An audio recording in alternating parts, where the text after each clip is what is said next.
a key visit to tee up essentially the America 250 celebration to come later this summer. Beautiful images there at the arrival here at the White House, and we do expect that motorcade to pull up any time now. Earlier today, the visit featuring a 21-gun salute, the national anthems, and an inspection of American troops on parade. There were welcome performances by a range of military musical groups, and that military flyover here featuring more than 2,300 musical performers. In a lighter moment, President Trump revealed a royal story from his own family. My mother would be glued to the television.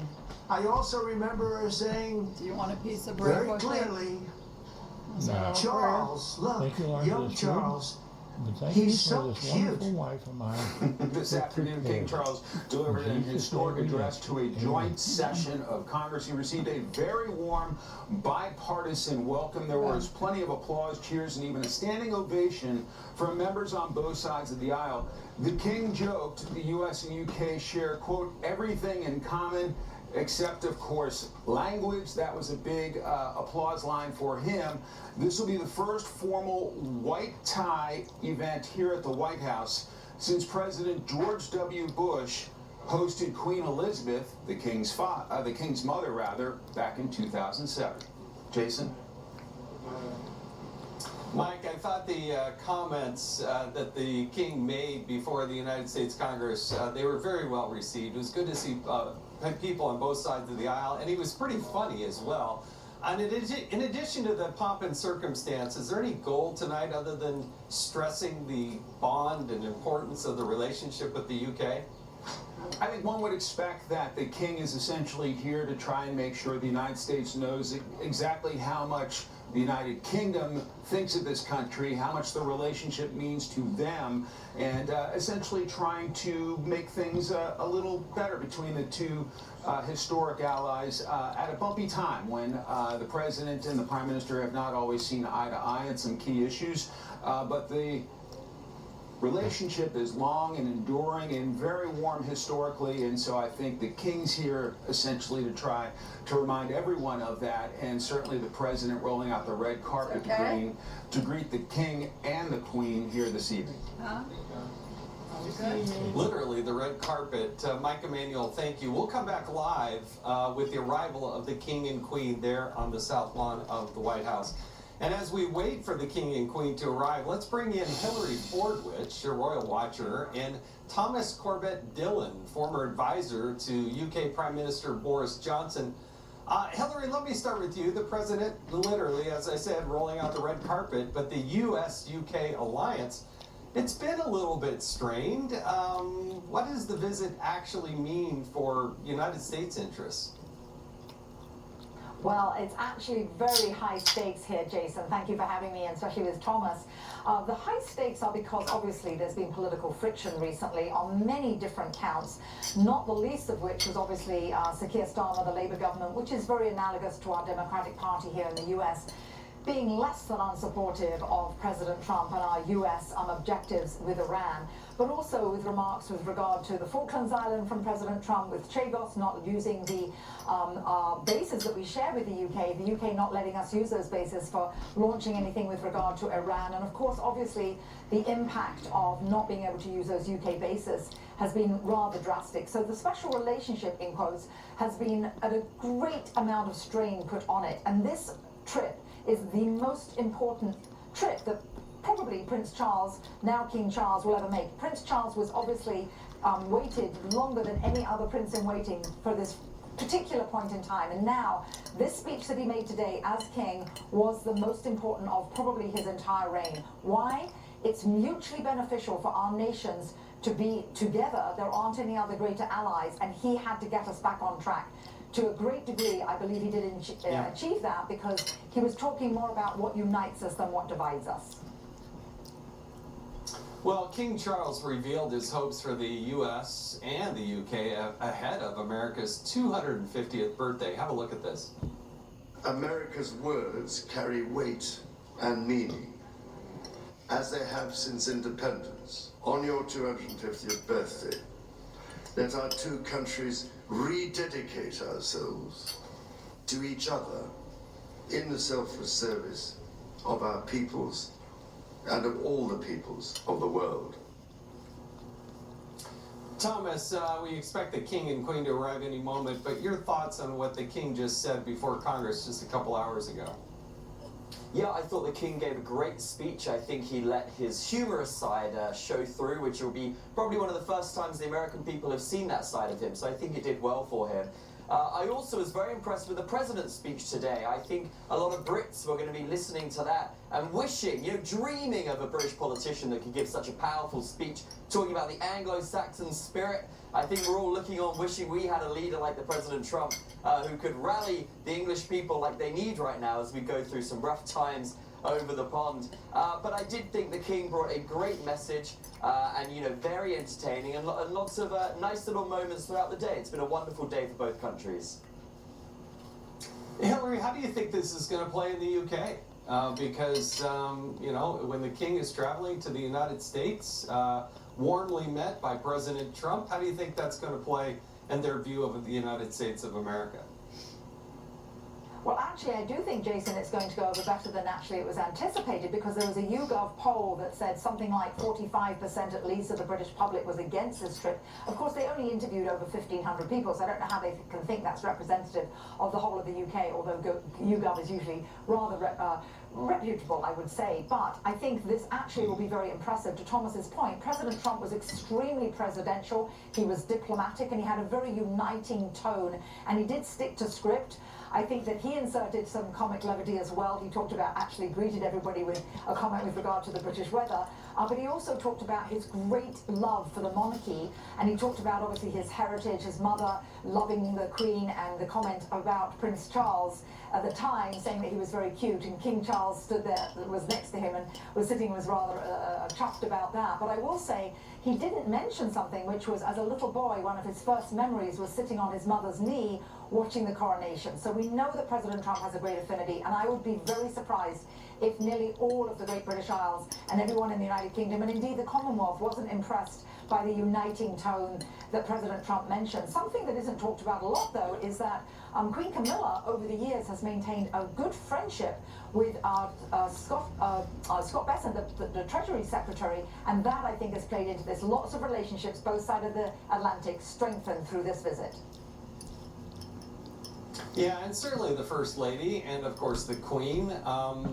These types of things, the imagery, the pomp and circumstance, it does make a difference, Thomas, and it is something that the world looks upon by millions and millions of people, even though it's rooted deep in tradition.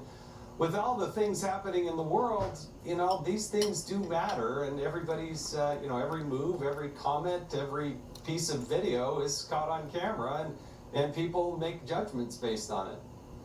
Absolutely, and everyone talks about how the Brits are very good at their state visits. Well, I think everyone's been very impressed with the turnout today. That was a great display. We had the troops doing the march by, we had them dressed in their colonial outfits. I thought it was a really nice show, obviously rolling out the red carpet for everyone. The president obviously cares a lot about this relationship, and you can tell he put a lot of attention into the details here. I understand everyone tonight is going home with some honey from the First Lady's new beehive in the garden. So it's been a really nice day for everyone, and I think it's really united the two nations. I think there was a few questions about whether we would see any pressure from both sides. Obviously, we've had a few iffy situations recently, but it really shows you that this special relationship goes above any sort of day-to-day politics and really does endure, because as the president sort of alluded to in his speech, those founding fathers, a lot of them tended to be either Brits or had British parents, and that, the spirit that they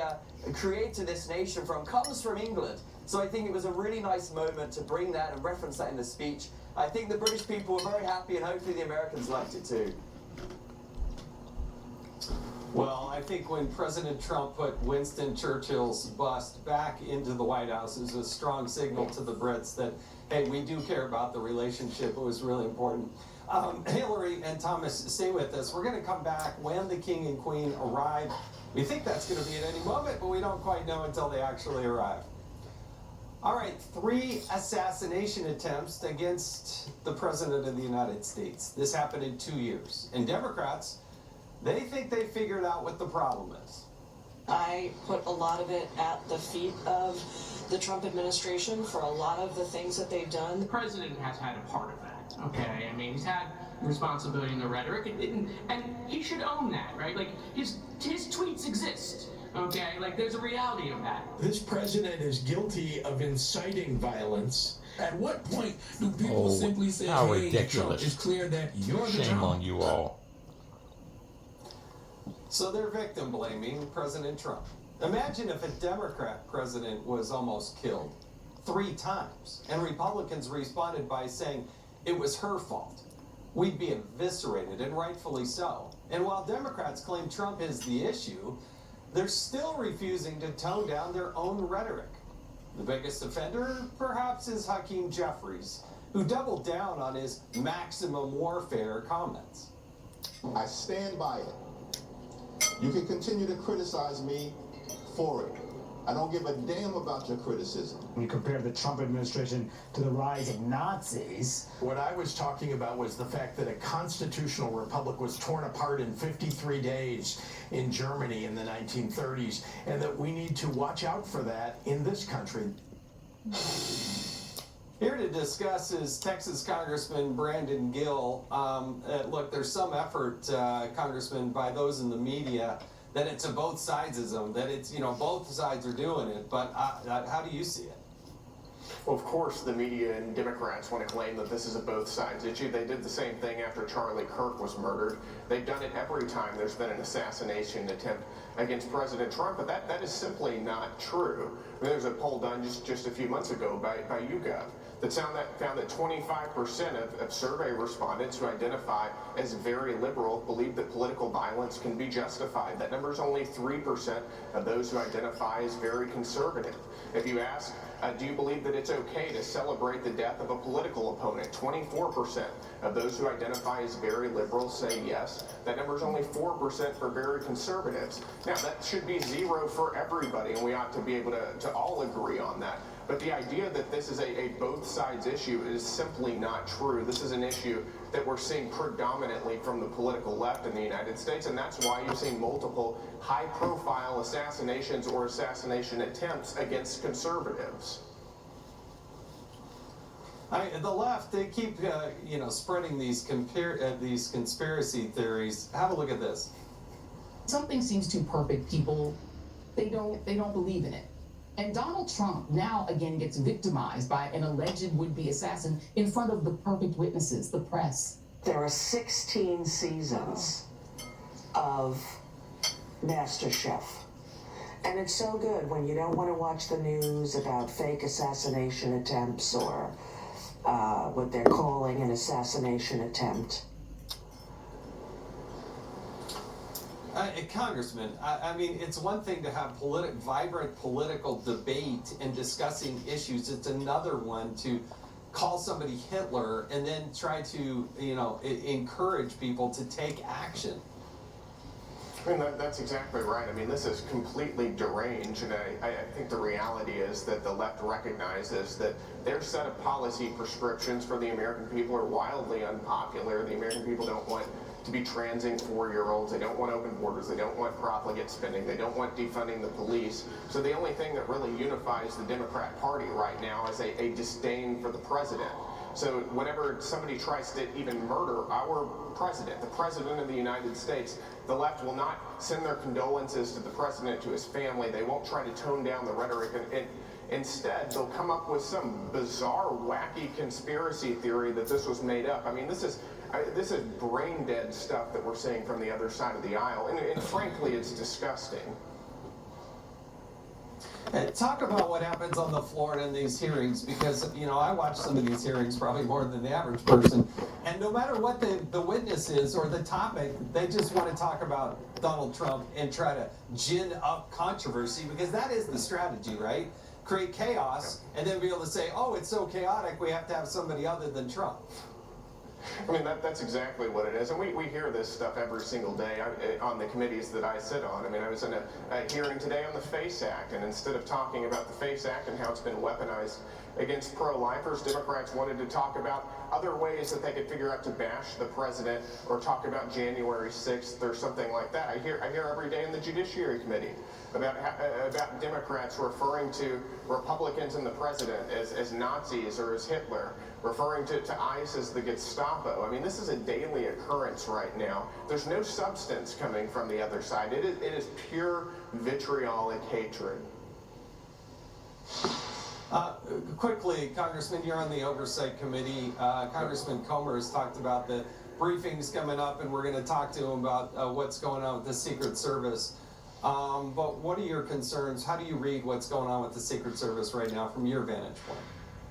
Well, I think there's still several unanswered questions there. We're going to get to the bottom of that on the Oversight Committee. Chairman Comer's done a phenomenal job of making sure that we're on top of this, on top of several issues that are important to the American people so that we can provide real oversight. So I'll leave it at there's a lot of unanswered questions right now that I think the American people would like to know.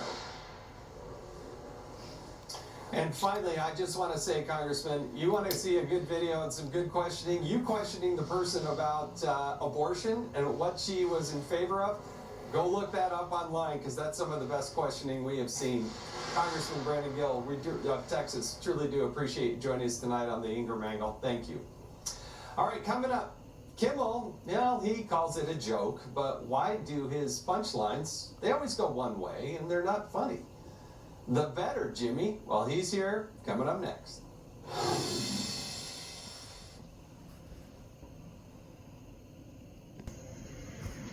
Oops, well, let me back it up again.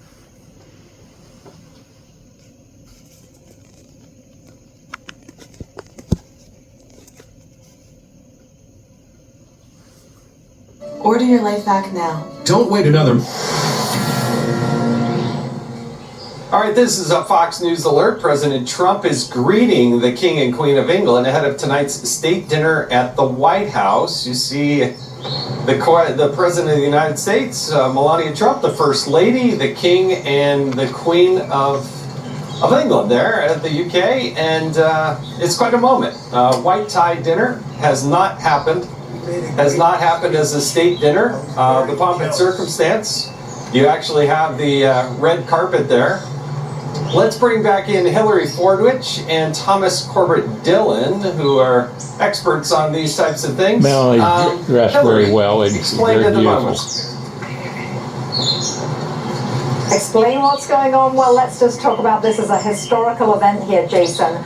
What we're looking at here in terms of their gowns, we can all remember when actually King Charles came as Prince Charles. He was here with Princess Diana, and they danced the night away with, she was with John Travolta, and that was considered a very iconic moment. There won't be the same sort of situation tonight. This is a state banquet, and I believe that what we're having this evening is there'll be obviously very, very, very, the head of all of the, like the cabinet will be there, and we're walking in right now. You're seeing them walking in between them and all of, obviously, the military there as the guard greeting them. And this is done on formal state occasions at the White House for heads of state, and they're entering here through the main doors, and you'll also see many cabinet members that are probably entering as well. Thomas, it's a big moment, and it's the strengthening of the relationship, and they're going to have a wonderful dinner. It's not in the big, beautiful ballroom yet, but nevertheless, in a smaller room, this is an important moment for both sides in strengthening the relationship, isn't it? Absolutely, and once again, the First Lady just knocks it out of the park. She is just a pro at this, looking absolutely lovely there.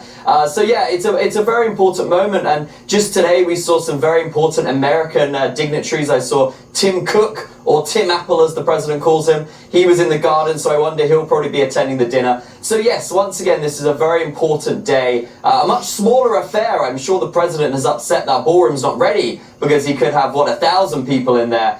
So it's a small little gathering, but the king will be happy, and I'm sure we'll hear from them later on too. Hillary and Thomas, thank you. Now that they're in for the state dinner, we will follow every part of it that we can possibly. But thank you so much for joining us tonight on the Angle. All right. Here, look at Mo, so beautiful. Mrs. Trump, you have a glow like an expectant widow. Turns out Jimmy Kimmel, well, he hasn't learned anything. He had every opportunity to apologize for his so-called joke, but instead, he doubled down. Obviously was a joke about their age difference and the look of joy we see on her face every time they're together. It was a very light roast joke about the fact that he's almost 80 and she's younger than I am. It was not by any stretch of the definition of call to assassination, and they know that. I've been very vocal for many years speaking out against gun violence. Yeah, right, Jimmy. Kimmel sees nothing wrong with it, and, well, that's probably the problem.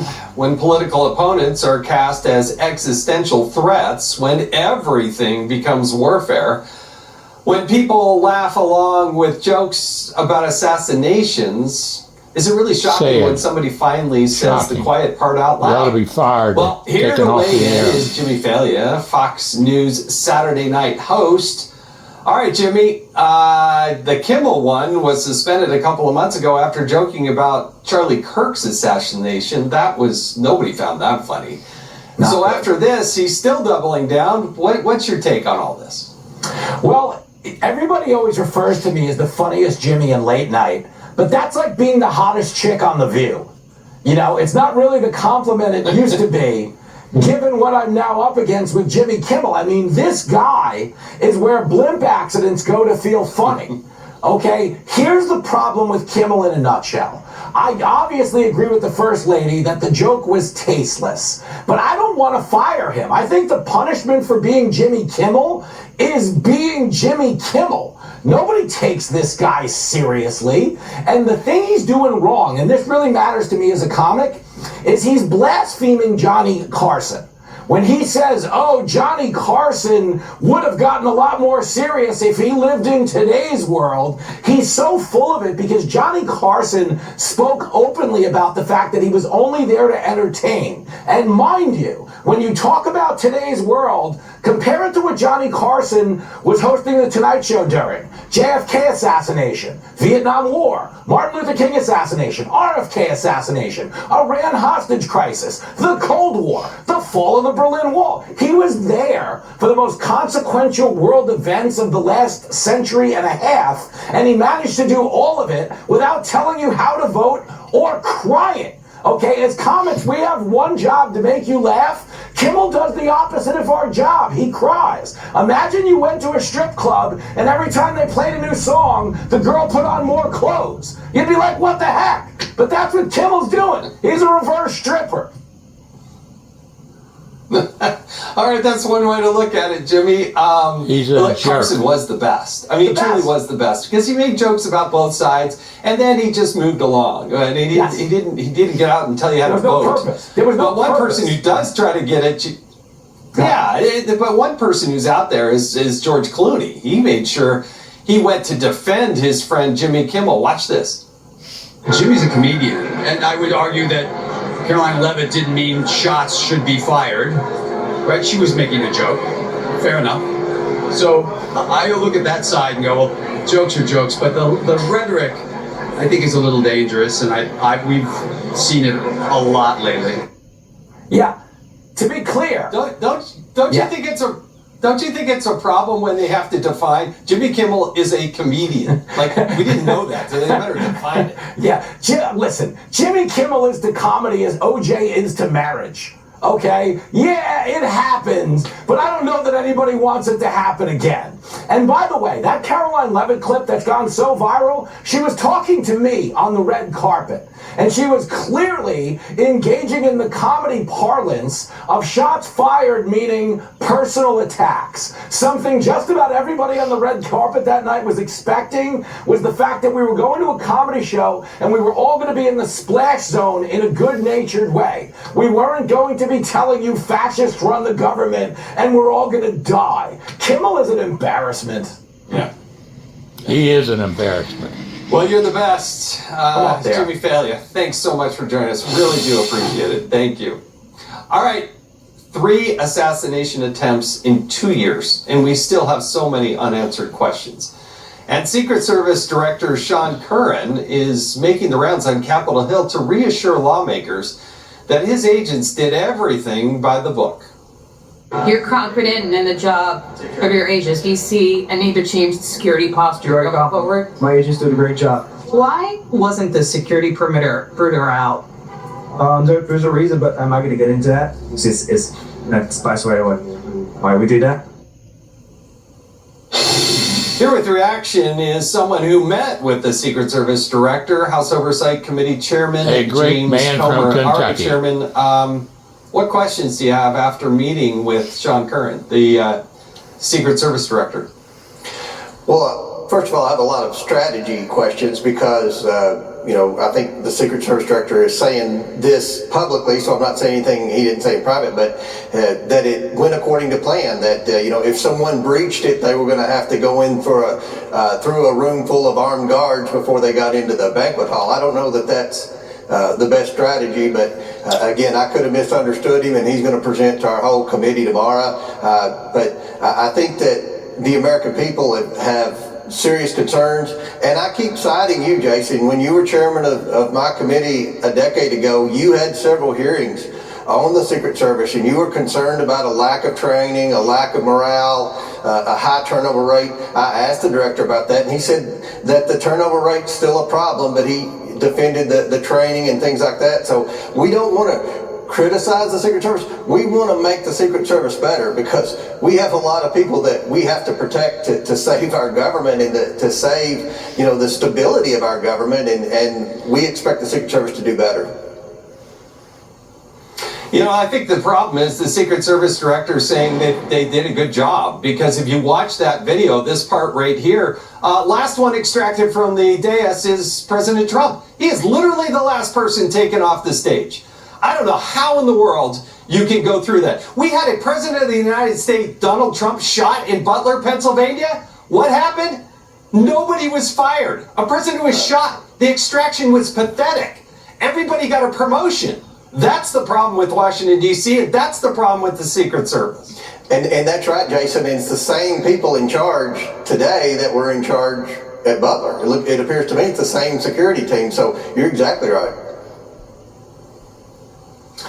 Congressman, I could talk to you all night about the problems and the challenges of the Secret Service. Good luck with the discussion with the director, but thank you so much for joining us on the Ingram Angle.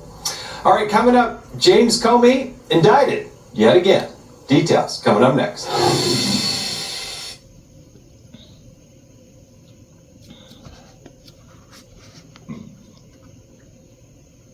A number the DOJ says is a coded threat against the President of the United States. Comey claims it was pure coincidence, not a political statement. He's facing 2 counts. The first, knowingly and willfully threatening the life of the President of the United States. And second, knowingly transmitting a communication across state or international lines that threatened to kill President Trump specifically. Well, they're back, and this won't be the end of it. But nothing has changed with me. I'm still innocent. I'm still not afraid. And I still believe in the independent federal judiciary, so let's go. This is not who we are as a country. This is not how the Department of Justice is supposed to be. This comes less than a year after Comey's first indictment, where he was accused of lying to Congress about the leaking to the media. A federal judge tossed that case out, saying it was brought by an unqualified U.S. attorney. For years, Comey operated like he was untouchable. Now the real question is, will this case actually stick? Here to weigh in is Mike Davis, Article 3 Project President and former clerk to Justice Gorsuch. What do you think of this indictment? This is a long time coming. I want to say cheers to Todd Blanche, President Trump's acting attorney general, Kash Patel, the FBI director and the U.S. attorney in the Eastern District of North Carolina. James Comey is the former director of the FBI. He clearly knows that saying 86 47 promoting that on Instagram is a clear threat. And this was after the second assassination attempt against President Trump. James Comey did this. It was this last Saturday after the third assassination attempt where we saw this alleged assassin using propaganda to justify murdering President Trump and his team. I think it was long past time for the Justice Department to step in. Remember, this was a federal grand jury of normal citizens in the Eastern District of North Carolina who brought this indictment, these two federal felony charges. So North Carolina does make a difference, but I want to also ask you about, is he going to self-surrender?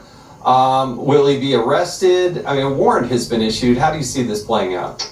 Well, he better turn himself in, otherwise you're going to see the U.S. Marshals go arrest him. Remember, I have zero sympathy for James Comey. This is the same James Comey as the FBI director when President Trump started the first time, who set up a political hit on General Michael Flynn, President Trump's national security advisor. Comey has politicized and weaponized the FBI intel agencies to go after Trump. He got caught lying about it before Congress. I hope this is just the beginning of James Comey's legal troubles. Hey, Mike, real quick, we're short on time here. How strong is this case if you just took a picture and posted it up on Instagram? How strong a case is that? There have been people who have gone to prison for a lot less than this. This is the FBI director. He's not above the law, and he must be held accountable. Mike, really do appreciate it. Thank you. All right, coming up, the energy world just turned upside down. That's coming up next.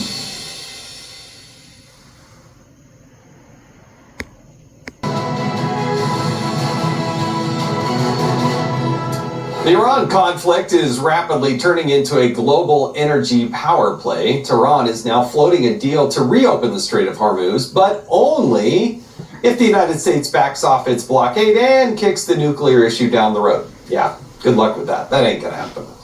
And while the United States and Iran are in a stalemate, the United Arab Emirates, the UAE, just made a huge move, walking away from OPEC after more than 50 years. That's not just symbolism, folks. That's a signal.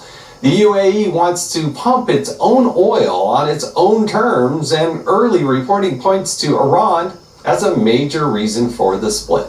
This matters because it weakens the cartel right as global supply is already under a bit of a strain.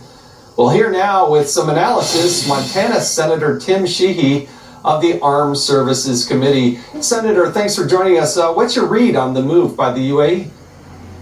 Well, it's good news that we're seeing OPEC start to fracture. Of course, this cartel, it's literally what it is a cartel, has been the center of price fixing in the energy industry for, as you said, about a half a century. So what this is showing is the UAE is finally saying that they're ready for a new order of things, not just in the Persian Gulf, but worldwide. They want to control their own economic future, and they're going to invest in that on their own terms, not on the terms of the Senator, I'm so sorry to interrupt, but on the other side of the screen, you may or may not be able to see it, the King and Queen are there with the President and the First Lady. This is inside the White House. They're there for a formal state dinner. As the King and Queen got out of their vehicle on the south, by the south entrance of the White House, the President evidently said, "Oh, he made a great speech. I'm a bit jealous of it." Something to that. That's not an exact quote. But now they're formally coming down the stairs in this white tie dinner. The formality, the pomp and circumstance, certainly when the royals, the King and Queen, are in town, are obviously very important. You have the band playing there. They will soon be going into dinner, and there will be a toast and other bits of pomp and circumstance, and Fox News will bring it to you live when it happens as they go into they go through the doorways there, and then they will enjoy a nice dinner with some dignitaries. All right, Senator, let's go back to you. You were in the middle of answering the impact of the UAE and its split from OPEC. Please continue on. Well, bottom line, Jason, this is a much long overdue and needed reordering of the global energy economy. Of course, America became energy independent Several years ago, Trump 1 certainly helped to do that. And what this is showing is UAE wants to control their own economic future, not have it be captive to OPEC, of which I might add Iran's a member. So this is a good thing for America. It's a great thing for UAE. Well, the UAE also has access on the other side of the Strait of Hormuz. They can actually do things to bypass and make the Strait of Hormuz somewhat irrelevant, right? I mean, that's a big deal. That's exactly right. What we're seeing as this conflict drags on, but most importantly, as we're seeing as the region is developing, most of the Gulf state nations do not want the Iranian regime to continue to be in place. They're tired of living with a neighbor who will launch rockets, who will launch proxy groups and create instability in the region. And most importantly, they're not going to be held captive, of course, as you said, by the Straits of Hormuz. So UAE's move, I think, will probably lead to other defections from OPEC, and it'll continue to center the global energy industry around the United States. Tell me more about this blockade, because the reports from the research firm Kepler, they're saying that Iran is running out of places to store their crude oil.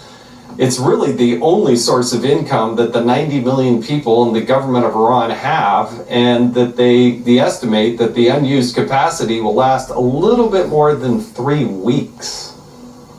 When, of course, oil wells can't just be shut off and turned back on. Once they're pressurized, once they're running, really they have to keep running indefinitely. So their in-place storage on shore is full. They have old tankers parked offshore that they're also filled with oil. They're running out of storage. So the only option now is to start flaring, literally burning their own oil because they can't stop the pumps. So their energy industry is on the verge of collapse. They started the blockade, but we're going to finish the blockade, because by targeting Iranian tankers or tankers associated with the regime or our adversaries, we are playing a game of global economic chess. Scott Besson, I think, has described it very, very well, that we are making sure that the pain of this strait is applying primarily to our adversaries. And of course, Iran has been supplying our adversaries with discount oil for, frankly, generations. So what we're seeing here between UAE leaving OPEC and Iran's energy industry approaching collapse is, of course, a reordering of the global energy framework around American energy, of which we have plenty. Senator, do appreciate it. Thanks for joining us. All right, coming up, a Democratic congresswoman tells Lee Zeldin to drink weed killer. Don't drink it. Don't inject it. Maybe you should try doing that. Well, did he do it? We'll ask him. He's coming up next. Lee Zeldin.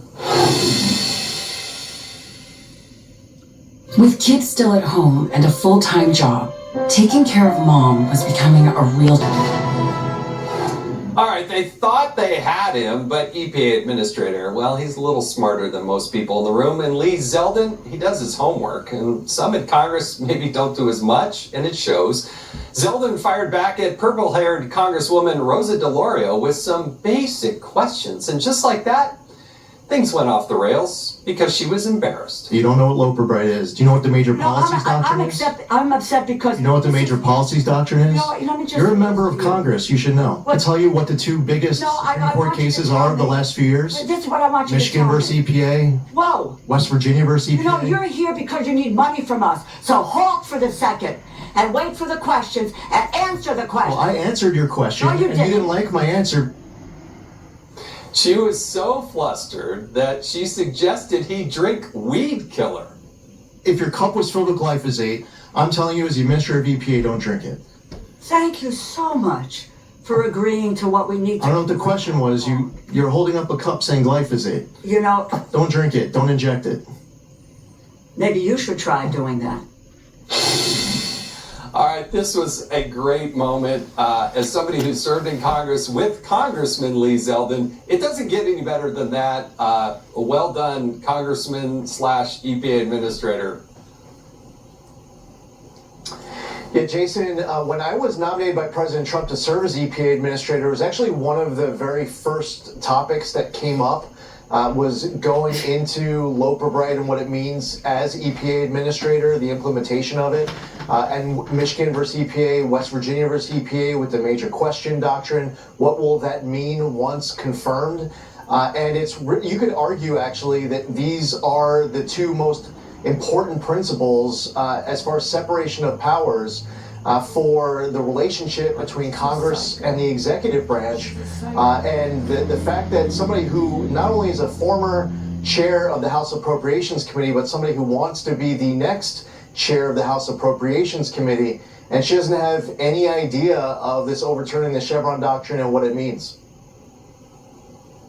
Yeah, this is what's stunning. Think about that, what you just said. She was the chair of appropriations for the United States Congress. All right, but it happened again today at another hearing with a Democrat Congressman, Rob Menendez. Have a look at what happened. You were there, but let's watch this. What do you think about the $220 million ad campaign that Secretary Noem had with the DHS that went directly to Trump? I'm talking. That went to Trump operatives. How about the conflicts of interest during the Biden EPA that you don't want to? All right, what about the Trump administration? Say that Secretary Noem was wrong. Say that Secretary Noem was wrong. You're not going to. There is a big advantage having that you had served in the United States Congress. What was he trying to do? I mean, they think that they can run roughshod over you? That just didn't happen. Wasn't going to happen with you. And you just witnessed a total meltdown. And one of the tactics that they want to use is that they want to ask a question, but they actually don't want the answer. And if you're giving an answer that's not great, they'll cut you off pretty quickly. But if you're giving an answer that is great, they'll cut you off immediately. And what really set him off was he asked me a question. I said, "Do you want an answer? Are you going to let me answer it?" And he's like, "Well, let me just move on to my next question then." So I guess you didn't want me to answer. All right, I got to get this in because it's just too good. Al Gore, he's back in the spotlight. And you might be surprised, but Al Gore came out as pro-ICE. There's a whole big article summarizing the recent dire warnings of the scientists who found yet more confirmatory information that this is a very real threat within the next 25 years. If that happens and the Gulf Stream ceases to exist as we know it, we're in an ice age in like 10 years. No, it would take a long, but it would be bad. Now the ice age is coming according to Al Gore. I've only got about 20 seconds. Your reaction to that? He must have figured out a way to make a whole lot of money off of global freezing. I'm pretty sure it comes down to his bank account if we had all the information in front of us. You're the best. Lee Zeldin, the administrator, thanks so much for joining us tonight. All right, that's all the time we have tonight. I hope you have a chance, if you can, check out my podcast, the Fox News podcast, Jason in the House. Just type in Jason in the House, where you're at. You can get my podcast. You would love it. We did a great one with Lee Zeldin in the past, by the way. Thanks for watching this special edition of the Ingram Angle. Jesse Waters Primetime. He takes it from here. Have a great, wonderful night. Ago, when Richard Nixon was in the White House. Nixon tried setting the young prince up with his daughter. The two of them even went to a baseball game together. King Charles has also addressed Congress today, making him the second British monarch to ever do it. The first, his mother, Queen Elizabeth, and the king came loaded with jokes. We have really everything in common with America nowadays, except, of course, language. Things have been a little tense with the British lately. Trump says they haven't been the best allies. They didn't help us with the war in Iran. And their prime minister has been a bit stubborn. But the king says we're still in this together. Today, thousands of U.S. service personnel, defense officials and their families are stationed in the United Kingdom as British personnel serve with equal pride across 30 American states. We are building F-35s together, and we have agreed the most ambitious submarine program in history. Sometimes good friends fight, but they always come together for the most important moments. And the Brits know they can't miss out on America's 250th birthday. To the United States of America, on your 250th birthday, let our two countries rededicate ourselves to each other in the selfless service of our peoples and of all the peoples of the world. God bless the United States and God bless the United Kingdom. Mike Emanuel is our chief Washington correspondent, and he's at the White House tonight. Good evening, Mike. Charlie, good evening to you. Appropriate that you are hosting with a king named Charles here at the White House with his Queen Camilla, and a lot of pomp and circumstance here at the White House. The word that keeps coming to mind is pageantry. We've seen it all day long. It's something the Brits do very, very well, and now you're seeing the American version of it, a variety of military honor guards basically doing the things that they train for the most special occasions, this being the first state visit of the second Trump turn, basically a sign of just the close historic relationship between the United States and United Kingdom, and King Charles here doing a bit of a charm offensive, if you will, to remind folks exactly how tight the two superpowers have been over the years, over the decades, other than the start of the relationship when we split from the UK, Charlie. That slight awkwardness there at the beginning, but we've been great friends ever since. It is remarkable, I've noticed, and I'm sure you've noticed this over the last couple of weeks, this state dinner is the hottest ticket that I think I have ever seen in 25 years of covering Washington. Absolutely, and we've got some of our friends and colleagues attending this evening. Of course, Jesse Waters and his wife, Brett Baer, and his wife, our CEO, Suzanne Scott, Maria Bartiromo, some famous folks like golfer Rory McIlroy, a lot of the cabinets here, and a lot of top executives from major, national and international corporations, signifying just the importance of this relationship, and the first white tie dinner of its kind, state dinner of its kind, since George W. Bush, 2007, when he hosted Queen Elizabeth here at the White House. And so really rolling out all the red carpet and everything to show the U.S.-UK relationship is strong at its core going forward. It's as special as it's ever been. Now, normally these state dinners are done in the East Room, but I guess mainly because this is such a hot ticket, I guess the dinner has been spread out beyond just the East Room. Well, you're absolutely right, Charlie. And as you mentioned, there are tons of folks who wanted to come to this. There are tons of folks who got the golden ticket and are here tonight. And so we're seeing them really utilize the space of the White House in a unique way. Of course, President Trump absolutely wants his ballroom to be built so you can make this an even bigger guest list, but it's not ready at this point. So they're making do with the existing structure and using it in a creative way to try to make room for as many folks as they could get into this very hot dinner on this April night. Well, President Trump never misses an opportunity to make his argument, and if he can make his argument tonight that we need a ballroom, he's going to make that argument. Mike Emanuel, as always, thank you so much, and we'll be checking back with you throughout the night. Great to see you. Thanks. So tonight will be the White House's first formal white tie event since President George W. Bush hosted Queen Elizabeth in 2007, as Mike just mentioned. On the menu, a creamy garden vegetable French-style soup. It's the opening course, and it will just warm your heart. Second course, a spring-herbed ravioli with some ricotta cheese. And for the final course, a Dover sole expertly prepared and bathed in brown butter. I would have just gone for the butter. The fish is accompanied with some sweet snow peas and layered potatoes. And if you still have room for dessert, the White House is offering a sweet beehive-shaped chocolate cake with smooth vanilla bean custard. They say the dessert will leave you with a nutty taste in your mouth, balanced with a brown butter crumble. It's also drizzled with a little White House honey for some extra sweetness. And of course, it's no dinner without a little vino, some Pinot Noir, some Riesling, and of course, Chardonnay. And for the president, we all assume he'll have a tall glass of cold Diet Coke. Kinsey Schofield is a Royals expert and commentator, and she joins us now in studio, and it is so great to have you here. Can I just say, after listening to you read that menu, I could listen to you read a phone book. Really? What a thrill. Well, they had to actually alter it to take all the French words out, because I don't know how to say French words, and but this is why you're a Royals expert, and I am not, because you could probably have said all of those words. But what an amazing day today has been, all the pomp and circumstance. First off, just sort of big picture, what have you made of today?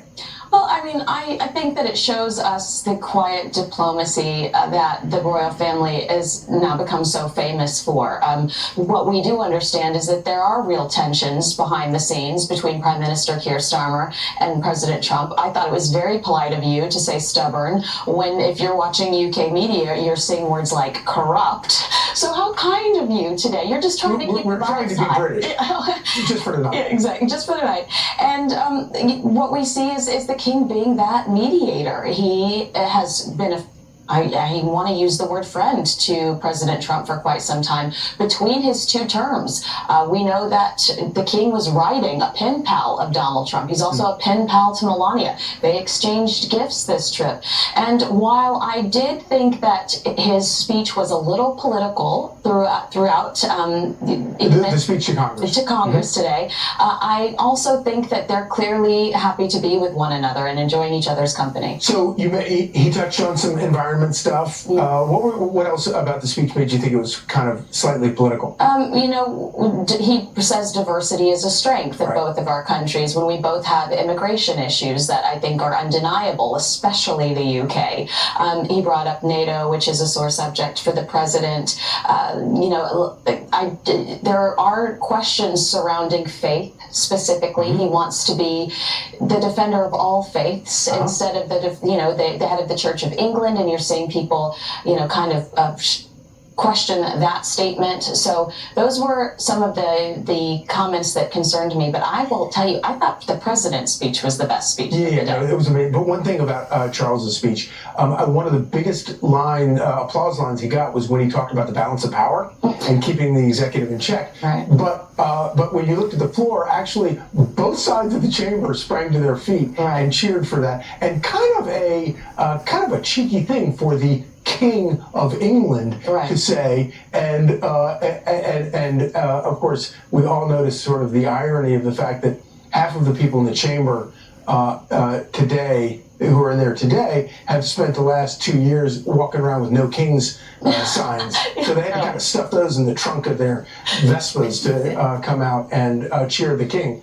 The president's speech. I thought it was one of the most beautiful speeches I've ever heard him give. It was so fun. And I mean, I know we're laughing at the crush comment. Yeah. My mom had a crush on you. Yeah. But I think historically that will be the greatest takeaway from this speech. Additionally, did you see the headlines today that the Daily Mail claims that the king and President Trump are related? So now we're dealing with incest, but we're a family show. We're a family show, so we won't go there. Right.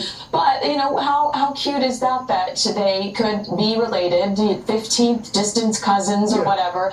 And his mother actually kept a scrapbook as a young woman of Princess Elizabeth and Princess Margaret. So he truly did grow up in a home that admired this institution. And of course, he talked about the moral courage that our founders learned from our forebears in England. He talked about learning the culture, the character, and a creed from this small but mighty kingdom, the rarest of gifts, the noble spirit. I was, and also President Trump, with the exception of talking about his mother's crush on Charles, President Trump, who likes to weave, as he says, he kept pretty strict to the speech, except for that one diversion. Right. Well, I wondered how choreographed the moment with his wife was, because I thought that was very charming too, where he looks back and he says, I don't know if we'll be married, because she almost looks like, oh God, what is he about to say? Yeah. But I thought that was very charming as well. But you're absolutely right. It did feel highly choreographed, like he stayed on point.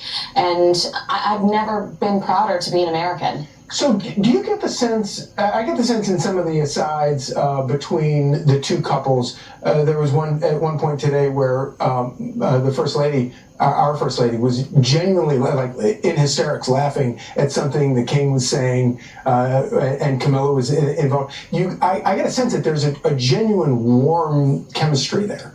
Absolutely. Melania does reveal in her autobiography that she writes the king quite often. I do think both couples have very good senses of humor. And I also think when you deal with something as scary as we dealt with over the weekend at the White House Correspondents' Dinner, to then be in the presence of people that you're comfortable with and you have that can relate to you in such a unique way. We know the king survived an assassination attempt as well. I think that there must be some comfort there in that company. And you cover this closely, and so this is probably not as obviously this is not a surprise to you, but it's sort of interesting to me. The level of style, both couples care a lot about style, and watching that style come together with all of the pageantry is quite something to see. But be honest with me, don't you miss the tiaras? Don't you wish we were looking at a tiara or two? I don't know. Is that controversial that they're not? Oh well, we have a state dinner. They have a state banquet. I mean, he's not going to walk out with like a crown. No, but at the state banquets, all of the royal ladies wear their tiaras. So that's one of the things we're not seeing on it. I do miss that. But when you talk about Queen Elizabeth was here, would she have been wearing a tiara? No. That again, it's a state dinner over here. There's differences between our countries, but I do think that watching the president at Windsor and getting to see those outfits, that was a bit of a thrill for us ladies. I might not thrill you. All right, Kinsey, you're going to stick around because I'm going to need some more hand-holding before the end of this. But right now, we'd like to bring in Craig Shirley, who is a presidential historian. So great to see you this evening. Thank you for joining us. So first off, big picture, what do you make of all of the pageantry and pomp and circumstance that you have seen today? Well, obviously it's marvelous. The special relationship has been existing ever since the end of the War of 1812, and it's been stated and restated periodically over the years. I think especially the Atlantic Charter between FDR and Churchill. Churchill obviously wasn't royalty, but he's still on a king's mission to meet with Churchill and meet with Roosevelt, and the Atlantic Charter bound together the two countries even closer on the eve of World War II. So beyond the pomp and circumstance is real diplomacy, and also the warm relationship that you spoke about also existed between Churchill and FDR, and also obviously between Thatcher and Reagan. So when you step back and look at where we are in kind of a more historical perspective, what do you think from what we saw today in the last couple of days will be remembered by historians about this visit? It's a restatement of the friendship between the special relationship between the two countries, and that's really significant. We've never had a relationship with another country for, that we started out so badly with the American Revolution and then the War of 1812, and then royals actually have to eat a little crow and come over here and observe the 400th anniversary of Georgetown, or the 200th bicentennial, or now the 250th anniversary. So it says a lot about the British temperament and the friendship between the two countries, that we've had this long, warm relationship. There have been bumps along the way. I remember the Falklands. We were slow to get in to help Thatcher and the British over the Falklands. But once Reagan committed, once he talked to Thatcher, he was all in. We provided a lot of intelligence support and fuel support, and we didn't put boots on the ground, but we did help the British hold on to the Falkland Islands. One of the things that I feel like gets missed in even good history classes about the founding is that the founders who took up arms against the crown, they were not just casual Britons. They had been citizens of Great Britain for hundreds of years. Yes. And the courage and the daring that it took for them to take up arms against the king was no small matter, and I feel like we sort of then kind of gloss over that. Yeah, well, you know, I wrote a book about George Washington's mother. Nobody had ever written a book about Washington's mother before, oddly, but, you know, she was conflicted. She grew up in British society. She ate British clothing. She went to the Church of England. In every way, she was a British subject. So it was very difficult for her, even though her son was leading the American Revolution, it was very difficult for her. In fact, she was held suspicious there in Fredericksburg. And now, Washington was a faithful correspondent, but for the 7 years of the American Revolution, he never wrote his mother a letter because he just didn't, not that he didn't trust her, but he didn't trust the mails at the time that somebody might get one of his letters and find out, you know, any troop movements or any suspicious behavior. So, you know, it was difficult. You know, the first generation is always the most difficult to make a break from a different culture. And that happened, that, as you're absolutely right, with the first generation of Americans who started out as British subjects. Well, King Charles and today, a big part of it was that. Go ahead. Yeah, go ahead. I'm sorry. No, I was just going to say is that you know the big part of the hard part for American subjects was to break away from the Church of England, right? Because that was such an ingrained in American society. Absolutely. Well, King Charles today invoked the tale of two Georges, talking about the founding. And just to make it clear, I'm wearing my George Washington tie, so everybody's clear which George I'm with. Craig Shirley, thank you so much. Thank you. More prime time coming up.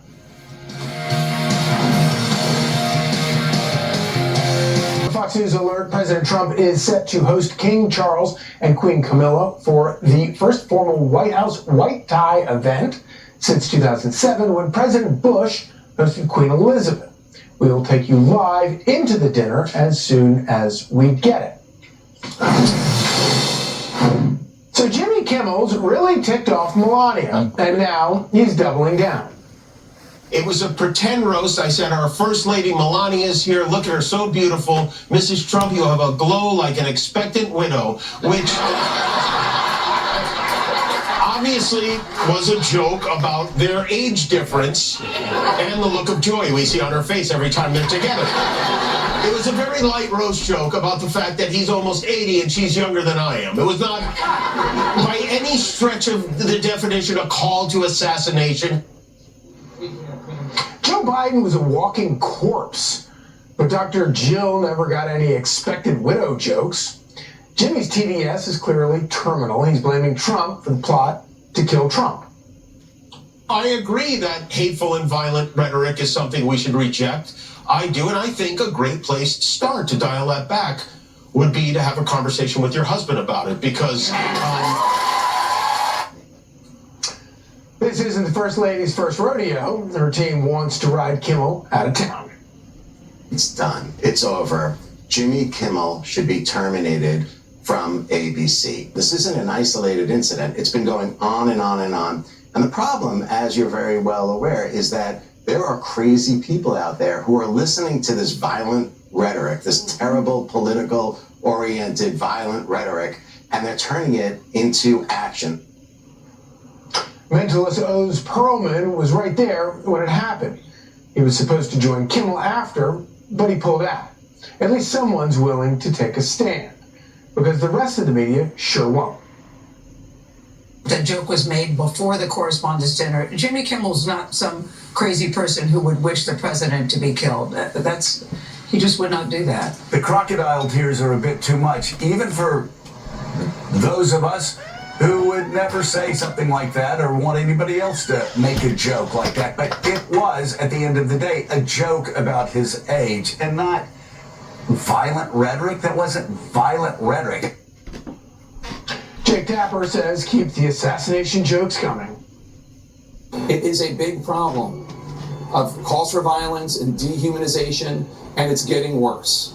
But it is not a problem to be wielded like a cudgel to try to stop journalism or jokes. Journalism and jokes are not calls for violence. Calls for violence are calls for violence. And far too many Americans in positions of power and influence are too blasé and too glib about those who make them. So when calling the president a Nazi or a fascist backfires, literally, Democrats don't want to look inward. They point fingers. So Caroline Leavitt came with receipts. She read their nasty, violent quotes out loud, and they don't like that. The so-called White House press secretary, who's a disgrace, she's a stone-cold liar, had the nerve to stand up there and read talking points being critical of statements all taken out of context that Democrats have made. This so-called White House press secretary wants to lecture America and lecture us about civility. Get lost. Clean up your own house. The shooter's manifesto read like a Democrat talking point. It had all the buzzwords. But the left says no way they inspired a shooter. It must be staged. Don't ask any questions, even though there's just odd things that keep happening around Trump. And we know that Viktor Orban, allegedly, according to Washington Post reporting, there was a plot by the Russians to stage an assassination, fake assassination for Orban. So all of this throws them together. You're like, when something seems too perfect, people, they don't believe in it. And Donald Trump now again gets victimized by an alleged would-be assassin in front of the perfect witnesses, the press.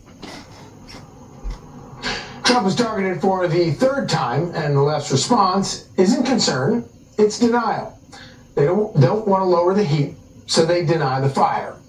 Almost half of Democrats, 47%, believe Butler was staged. Why? Because it's easier to say it's fake than to admit you're part of the problem and face the monster that you created. I'm not going to any more events where Trump's at him. I don't feel safe. Chaos follows him. And you are less safe, right? If you decide to go into his orbit, you have become less safe. He does not care about your safety. I just don't know how much of an appetite there is for a do-over. I'm not sure the thousands of people who showed up on Saturday night necessarily want to do it again in a few weeks. So if they're not going to change their tone, then 47 is going to change the room. And it's going to be big and beautiful. But I don't think it's beyond the pale for the President of the United States to point out that the White House Correspondents' Dinner should be at the White House, because that is clearly a more secure location than the Washington Hilton Hotel. It's just a fact. Let's be honest about that and understand he kind of has a point. Kellyanne Conway is a Fox News contributor and former counselor to President Trump. She joins us tonight. It's so great to see you. I get that Jimmy Kimmel says that it was just a joke, but I do think it's interesting that he felt the need to come out and explain himself after what happened Saturday night. And address our wonderful First Lady directly, which was totally inappropriate. I think that they're now confusing the reaction they get among their colleagues, all of whom already agree with him, among their staff, all of whom agree with him, among his curated, self-selected audience, with the way the rest of the country sees it. So if Jimmy Kimmel or Stephen Colbert or other unfunny people can get a bunch of knee-slapping, guffawing from their audience that's in there because they already agree with their point of view about President Trump, Charlie, they're missing the fact that President Trump got a majority of the popular vote. He won all 7 swing states. That's the biggest referendum and mandate you can think of. It's not a close call here. They stay in their safe spaces. The MRC, Media Research Center, reports that ABC News's coverage of the Iran war since it started is 93% negative, 93% negative against the U.S. We have people there now in the seas. We have soldiers over there, and they're 93% negative. Terry Moran got fired earlier this year, for stating that Donald Trump and Stephen Miller have hate in their hearts, and now he's an anti-Trump pundit. These folks get fired and they become a full-time anti-Trump pundit. So when Jake Tapper calls it journalism, we know it's usually just journalism masked. It's partisanship masked as journalism. ABC News polls are always wrong. They had Biden winning Wisconsin by 17 points in 2020. No one's winning Wisconsin by 17 points. Right. It's why it's Wisconsin. They looked for Russia collusion for 3 years, high, low, in, out, up, down, all around. They had screaming graphics. They promoted a guy that they've since fired, probably because he was a middle-aged white guy, but they His name is Chris Velasco. He's probably watching your show. They promoted him to be in charge of scandals when President Trump was there in 2017. And so it goes on and on. Brendan Carr is investigating them because their DEI policies mean that they weren't putting merit first. But you know where they don't have diversity, equity, inclusion as a network? ABC never has a real true Trump person, and they never have a real true conservative. And I think this is all important because it allows Kimmel to not be fired. The First Lady is making her point. You are directly threatening my family. She said, you're directly threatening my family. My son needs to watch both parents be threatened, be ridiculed. That guy got radicalized somewhere. Yeah. He had a college degree. His family said he was just fine. They were increasingly worried. He got radicalized somewhere, somehow. And those talking points in that manifesto weren't talking points he picked up from Jimmy Kimmel. Those are talking points he picked up from Hakeem Jeffries and Nancy Pelosi. And by the way, Jake Tapper, he wants to talk about dehumanizing people. Well, I can't think of any way to dehumanize somebody more harshly than to call them a Nazi or a fascist in this political environment. And worse, which was repeated on 60 Minutes this week, shamedly. The other thing I just wanted to mention is Jimmy Kimmel's wife came out. She was on somebody's podcast last fall, you recall, and she was complaining. She said, my husband is there now fighting this man, fighting Donald Trump, and I have family members who helped put Trump in office. She was calling her aunts, her uncles, who were probably in their 70s or 80s, I'm guessing, cousins who voted for Donald Trump. She's saying how disappointing that they're not supporting my husband, Jimmy Kimmel. Excuse me, your husband is using words disguised as a joke. It's not even funny. We should fact check jokes. They have to be funny. We should fact check reporters. They should be trying to get the story, not get the president, Charlie. But she is calling out family members, elders, for voting for President Trump and saying you should be standing with my husband to quote fight this man, Donald Trump. I think a lot of folks support the First Lady in this. This is not the first time. It's the 8,000th insult investigation, impeachment. Everyone knows that. And all these Democrats saying, Democratic senators thanking the Secret Service. Get out there now, go do your job across the way in the Capitol and fund DHS. Make sure that the Secret Service has its resources. Well, of course. I want to change gears a little bit and ask you a little bit about what has been going on all day today. You've been in Washington for a long time, been around politics. And I think we've got some images here of the king at the White House getting ready for the state dinner. I don't normally get caught up in things dealing with the British monarchy because I just don't really care that much about it. But I have to say that today has been a pretty awesome day to be in Washington. Jolly, magnificent, as the British may say. No, here I am with the cousin of the Queen at the state dinner in the UK, which was also very grand in June of 2019, roughly 6 or 7 months before COVID hit. And it is a special relationship. It is a special occasion. No one's papering over our differences. In fact, I give a ton of credit, Charlie, to both leaders, King Charles and President Trump, for not ignoring that, but also not letting it be the central piece here. I also give Charles and Camilla a ton of credit for coming here since they're celebrating America's 250th birthday. Let's remind everybody how America came to be. Yeah, exactly. We left you and he came here to celebrate that. Look, it is special. The president loves all the pageantry. He loves the pomp and circumstance, but he loves celebrating America. And President Trump and First Lady always say that's the people's house. So they're bringing us into it tonight. They're transparent. They're accessible. It's a very joyful event. And it's a shame that Americans can, these people who aren't funny, these leaders who aren't leading, they're tweeting, instead just laying down the muskets tonight and saying, this is a wonderful moment for America, and we hope great trade deals can come, we hope great peace deals can come, we hope the diplomacy and the special relationship between our two nations will continue. So it looked like we had Jeff Bezos there and Tim Cook. We saw a moment there. There's Jared Kushner.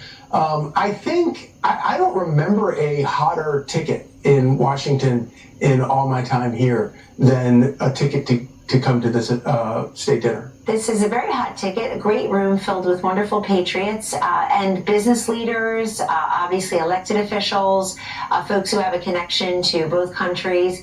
And I'm very glad to see everybody, again, in such a joyful mood. I will tell you, They expanded the capacity, it looks like to me. I went to the state dinner honoring Australia in September 2019. We had that, the First Lady hosted that, and the President in the Rose Garden. It was less than 200 people. No tent. No tent. It was open, and she had the musicians up on the roof. It was pretty extraordinary. But I say that because it's obviously they expanded the capacity here. So that's the East Room right there. East Room. You see John Thune, Majority Leader, other dignitaries, and normally when there's a state dinner, it's usually in the East Room. But tonight, and President Trump has not been bashful about making his argument that he needs a ballroom, they have expanded it and included it, I think, all the way around, maybe as far as the Blue Room. Maybe as far as the Blue Room or into the Cross Hall. I'm not sure how far it went out the other way. But he's not a guy who likes to say no. I'm sure many people asked him if they could attend. I witnessed that a great deal when I was in the White House for 4 years. He doesn't like to say no. He likes more, not less. He's a very inclusive person that way. And it's just a fabulous night. And also, I witnessed firsthand in that state visit in June of 2019 over in the UK. I sat at a dinner, the table with Sarah Huckabee Sanders, me, the man in charge of the British Navy, at the time Prince Charles, President Trump, at the ambassador's residence. They got a kick out of each other. I remember writing about it in my memoir, Charlie, and the fact checker at Simon & Schuster said, I'd like to ask you a question. How do you know Prince Charles got a kick out of President Trump? I'm like, because he was laughing. I can tell joyful people, maybe you're not one of them. I can tell the difference between joyful and miserable people. I also witnessed the way the Queen, Her Majesty, interacted with President Trump. That was pretty remarkable. Yeah. She and Prince Harry genuine. received about 20 of us right before lunch and had a special lunch. And then we, of course, had the state dinner that night. She went out of her way, I feel, to make the president feel comfortable. Obviously, he was very crestfallen when she passed several years ago. But this is a great room that nobody's trying to hide anything. We have Supreme Court Justice Neil Gorsuch, Secretary of War Pete Hegseth, and the wife of Justice Clarence Thomas next to him, Ginny indeed. Thomas. Although he is not seated, I think they split up the couples. Now, Kellyanne, you're a really classy lady. So I bet this is not something that would be of concern to you, but I would be really nervous about like where do you put your hands? Like which fork to use? Is it awkward when you're sitting at a state dinner like that? Well, remember, it's an American dinner. People did feel that way when we were in Great Britain. He gave us an entire protocol book. The part I remember at best is don't ask any personal questions of the royal family. In other words, at the time Prince Harry greeted us, his wife was pregnant with their son, which would be their son. Don't ask anything about that. But I remember in the after party, if you will, Princess Catherine asked me if I had children, and that allowed me to say, I do, and in fact, 2 of them were named George and Charlotte, and as are yours, and we had them first. So we got to talk about her 3 children, my 4 children, absolutely lovely. If they speak to you first about something personal, you're allowed to answer the question, but you don't dare do that, and you don't touch them. I did touch King Charles yesterday. I saw him at an event, and I did shake his hand. And I don't understand all these rules, but it did seem like today they were, the king was very garrulous and very sort of interactive. Still with us is Kinsey Schofield. So what are the rules there for, I've been surprised by how much glad handing the king has done with Americans in the Rose Garden and the South Lawn. Well, the generic rules are that him and his team, they're supposed to approach you first, and he typically has a handler there with him that knows exactly who you are, and he makes the introduction. You're not supposed to approach him first, which I saw a lot during Congress. I saw the fan club, kind of like pounce. But he seemed to roll with it. Well, yeah, that's exactly what I was going to say. So when you... all right, I think we have everybody standing up right now. It looks like the president and the king are entering, perhaps. But I'm sorry, Kinsey, go on with what you're saying. When you initially meet him, you're supposed to refer to him as Your Majesty and then Sir after that. As an American, you can shake his hand if he approaches you first, and then you are not expected to curtsy. I see Jeff Bezos and Lawrence Sanchez there. You don't have to curtsy, but of course I want to. I want to impress the king. All right, so this is coming from the main hallway, and here's the president coming in, and the First Lady, and King Charles and Queen Camilla. Let's listen in.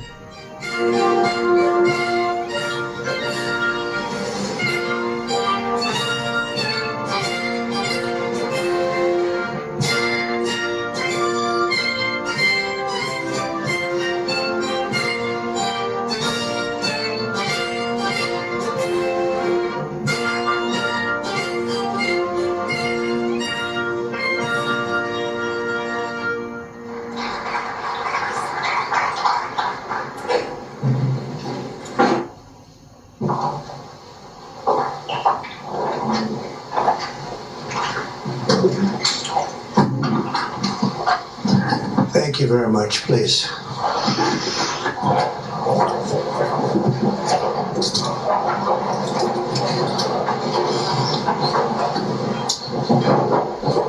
This is a great honor, and we welcome Their Majesties King Charles III and Queen Camilla of the United Kingdom to the White House. Very special place, very, very special.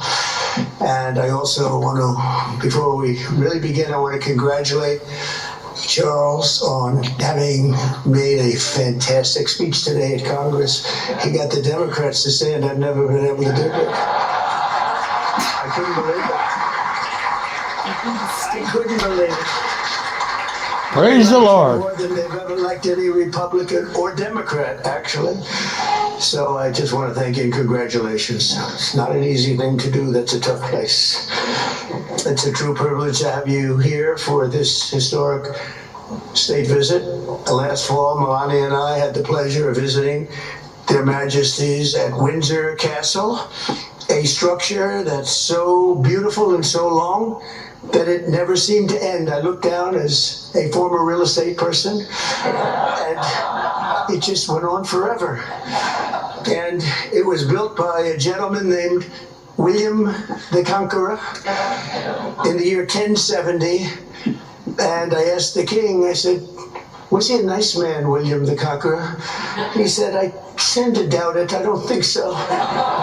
When they call you William the Conqueror, generally speaking, you're not going to be too nice, but he must have been something, because there was nothing like I've ever seen Windsor Castle. But tonight in return, we are really doing something that's very special, preparing to celebrate the 250th anniversary of our Declaration of Independence. A big time in our country, very big time.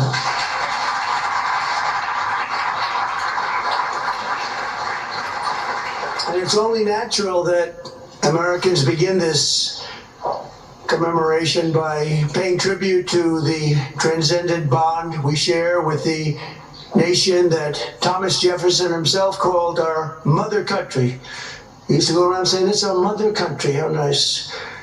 From English towns and Scottish hills, from Welsh mountains and Irish villages, a people unique in history sailed across the mighty Atlantic to settle and civilize this continent in the name of God, King, and country. So beautiful.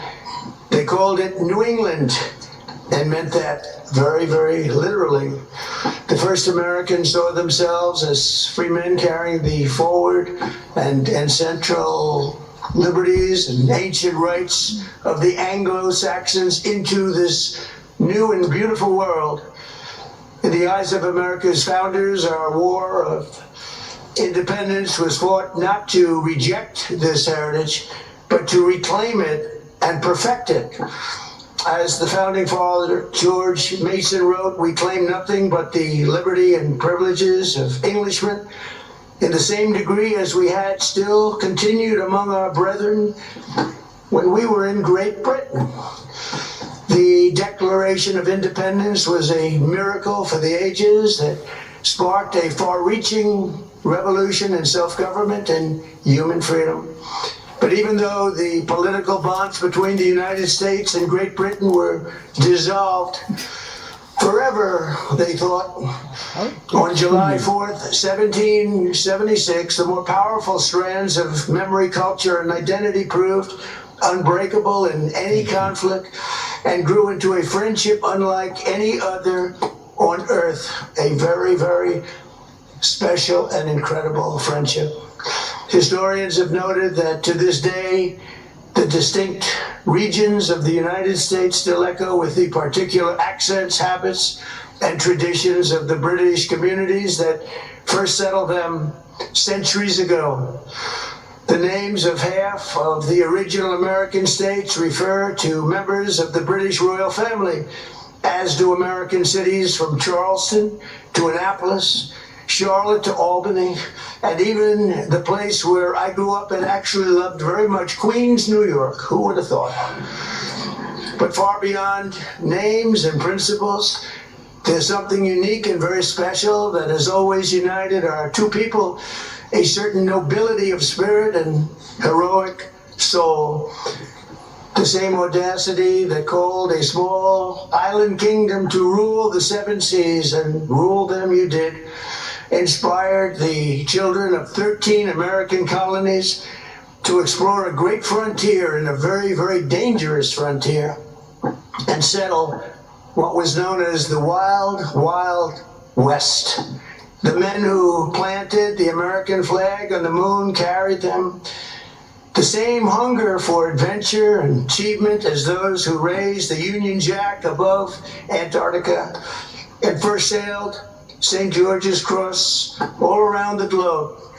The American soldiers who crossed the Atlantic to freedom, rescue in 1944 were moved by the same keen sense of righteousness that drove the English Crusaders to the Holy Land 1,000 years ago. The entire world has been uplifted by this distinct and special character we share, this unstoppable daring, this unconquerable courage. It really is, it's unconquerable. And speaking of that, where's Rory McIlroy? Can stand up, Rory, will you please? That was unconquerable courage. That was very good, Rory. I don't know if that helps them talk about how wonderful the speech, but I had to interrupt my speech because I watched that man win a tournament. That was a tough one. Congratulations, very proud of you. All right, now I'll get back to my speech, Rory. But it was unconquerable courage, this inexhaustible supply of ambition, ingenuity, and resolve. From the trenches of World War I to the beaches of Normandy, from the frozen hills of Korea to the scorching sands of North Africa and the Middle East. And we're doing a little Middle East work right now, too, if you might know. And we're doing very well. We have militarily defeated that particular opponent. And we're never going to let that opponent ever, Charles agrees with me, even more than I do, we're never going to let that opponent have a nuclear weapon. They know that, and they've known it right now very powerfully. But our countries have stood together, defiant and triumphant against the forces of communism, fascism, and tyranny. Together we have expanded the reaches of human knowledge and endeavored always to make this world safer, more prosperous, more just, and more free. Ours is a treasured friendship, an eternal bond, and a true story of extraordinary heroism and skill. A lot of skill, tremendous skill. History has known no more powerful force than the combination of American patriotism and British pride. The British Empire that began here in America certainly did not end here. The sons and daughters of the British Isles went on to found more countries and spread more civilization than any nation before. They built an English-speaking world upon which the sun never sets and provided an example to which free people will always turn. They have such love and such respect. Today, most of Britain's former colonies have no idea what they truly owe to this towering legacy of law, liberty, and British custom that they were given. We were given that, and it was a great, great gift.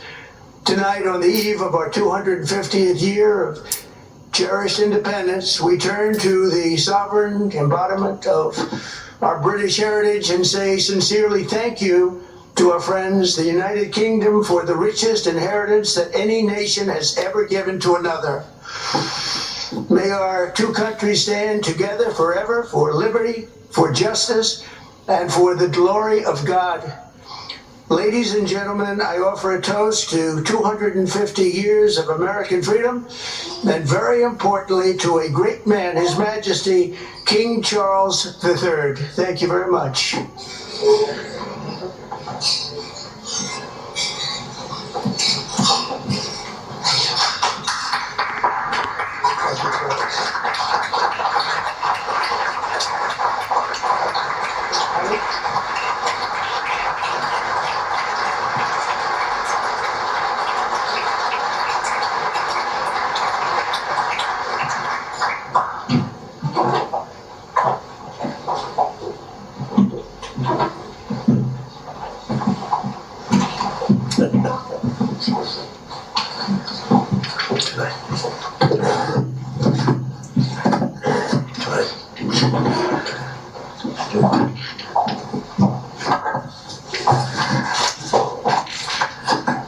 Mr. President, First Lady, my wife and I are most grateful to you for your generous hospitality as the United States celebrates this very special anniversary year of the Declaration of Independence.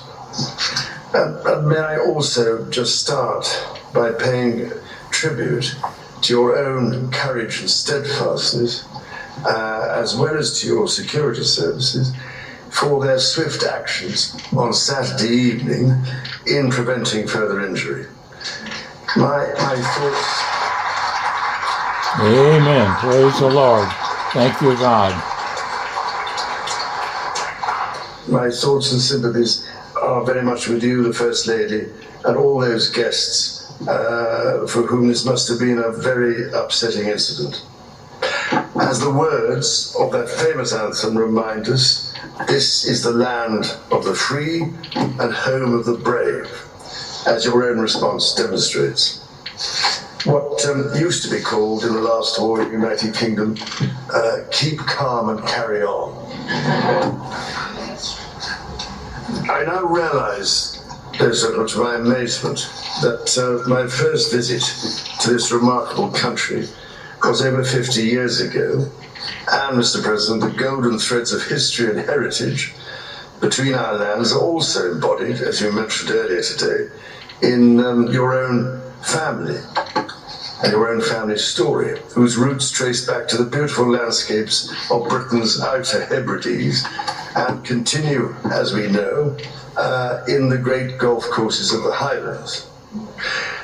I can only imagine the immense pride with which your own dear mother, indeed both your parents, must be looking down on the great office to which you have been elected for a historic second term.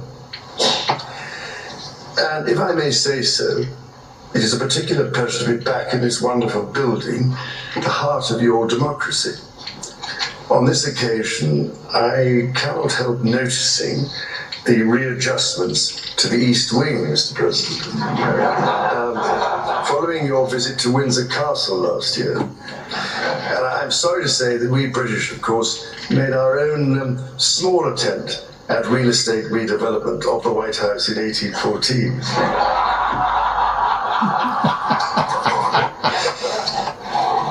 Anyway, I'm so glad we have an important opportunity at this critical time to renew those bonds of history and friendship between our nations and our peoples.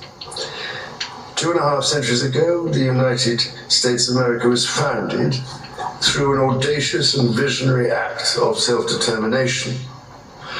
From the beginning, the American character has been defined by courage, tenacity, and the spirit of adventure.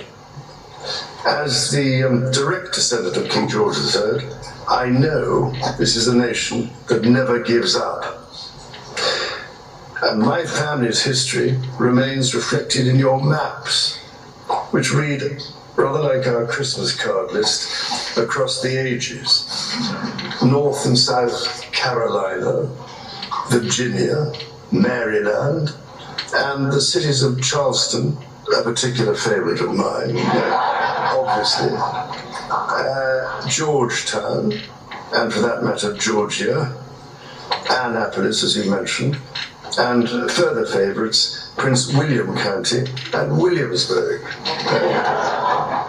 This said, our French friends can feel equally at home with a glance at a map. Indeed, you recently commented, Mr. President, that if it were not for the United States, European countries would be speaking German. Dare I say that if it wasn't for us, you'd be speaking French.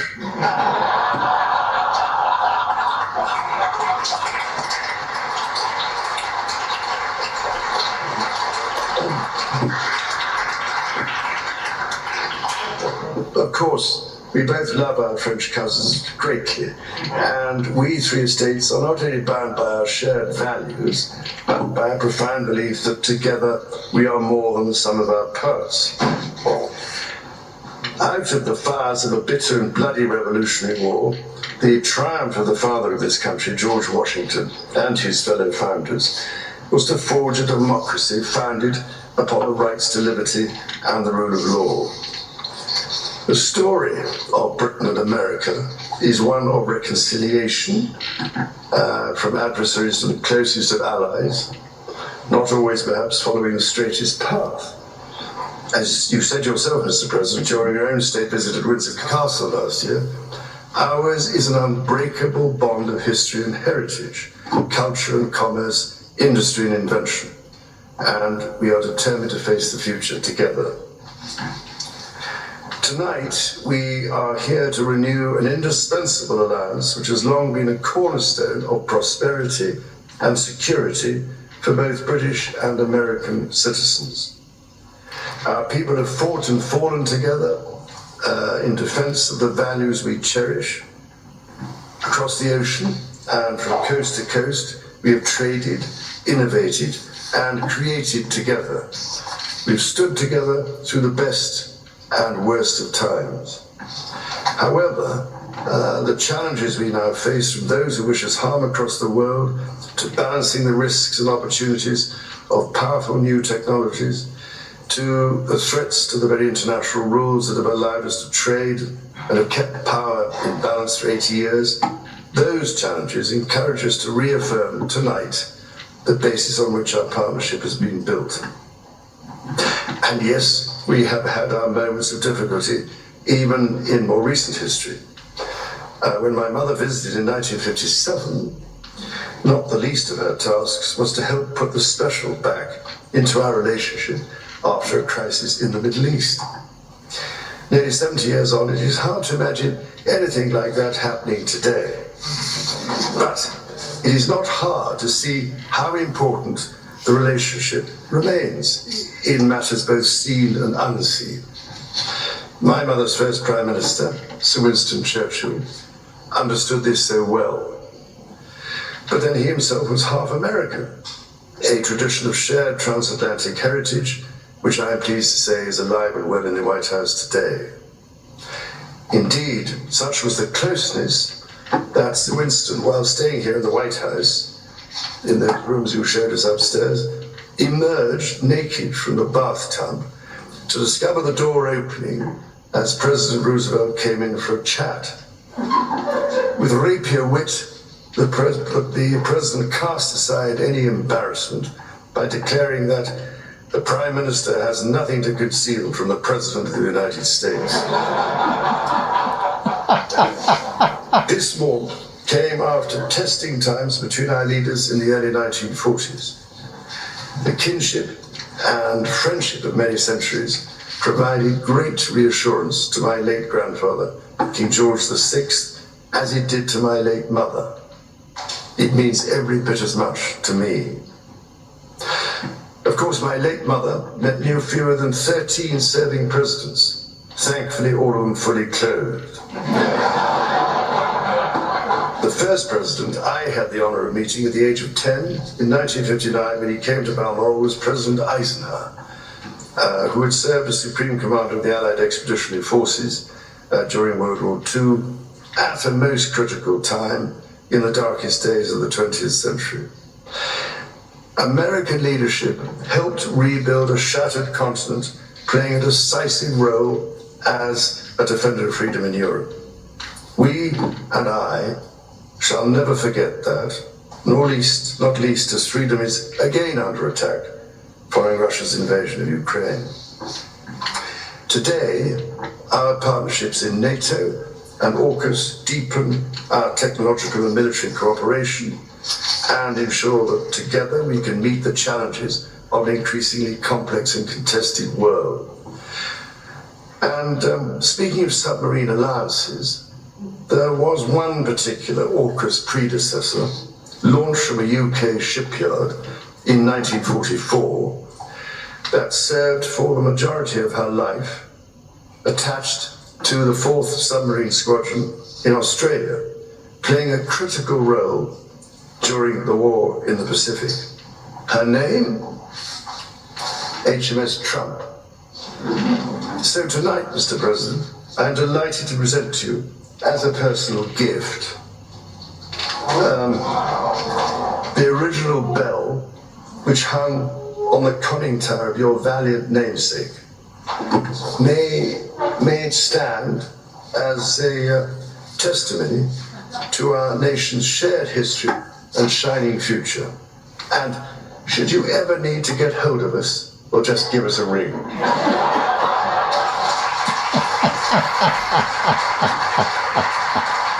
I love it.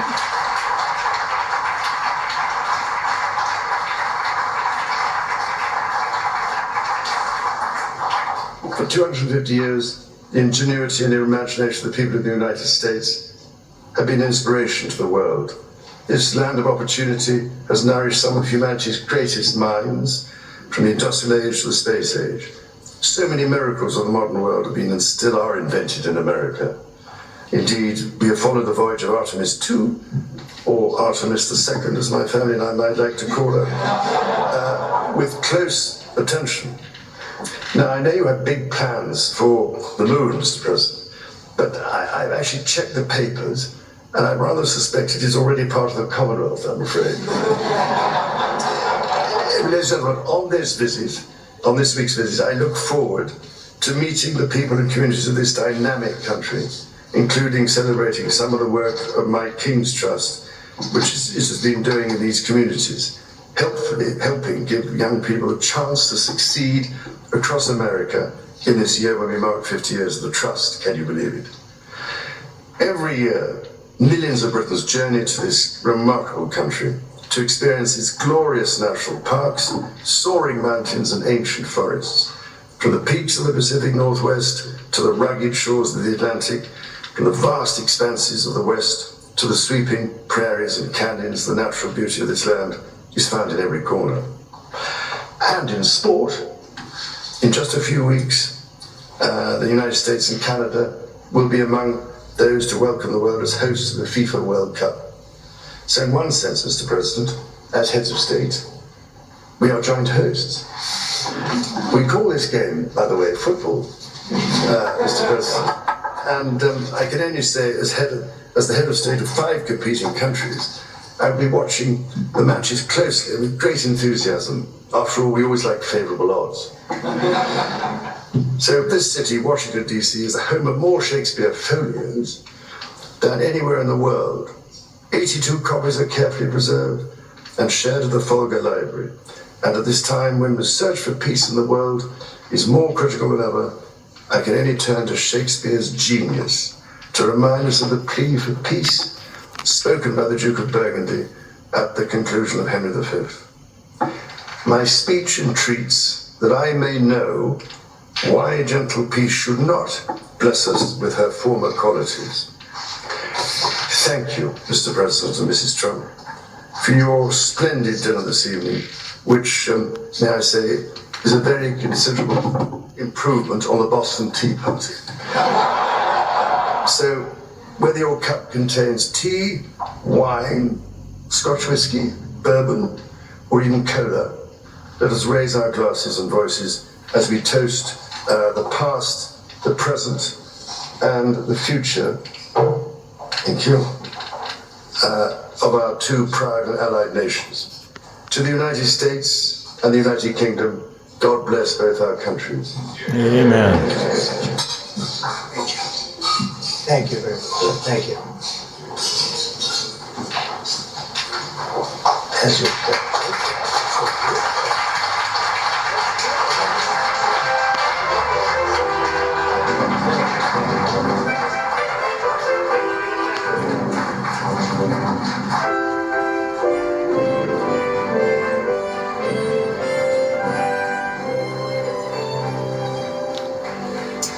And welcome to Hannity. And tonight, a historic state dinner at the White House after a big day in Washington. For the first time, King Charles visits the White House. Now, earlier today, the King was on Capitol Hill speaking to Congress after very warm receptions from President Trump and the First Lady, Melania Trump. Now, this visit does come amid a serious test of the special relationship between the UK and the USA amid Britain's less than helpful response to our conflict with Iran. Anyway, joining us now, friend of the program, Piers Morgan, uncensored host, Piers Morgan. US, UK, God bless us both. You know, we're probably going to disagree in a minute, but I think we're going to agree on this point. I think the King's visit at this particular moment in time is extraordinarily timely and extraordinarily helpful. And the president's deep, abiding respect for him personally and his mother that he had personally goes a long way to maybe bridging a gap, because this gap is real, which we'll talk about in a minute. Sean, great to see you again. I honestly think that it's been one of the great days, actually, for the special relationship, because it's been fractured in recent months. President Trump has been increasingly angered by the actions of the UK government, by the UK Prime Minister. But he has got this long, as you know and I know, very long, very deep, very real, abiding love and respect for the royal family. And it goes back to when Queen Elizabeth II had her coronation, when she was just 26 back in 1953. And television had just come out around the same time. So it was the first global televised event. And President Trump told me that he watched it sitting on his mother's knee, aged about 6 or 7, and was enthralled by the glamour and the pomp and ceremony.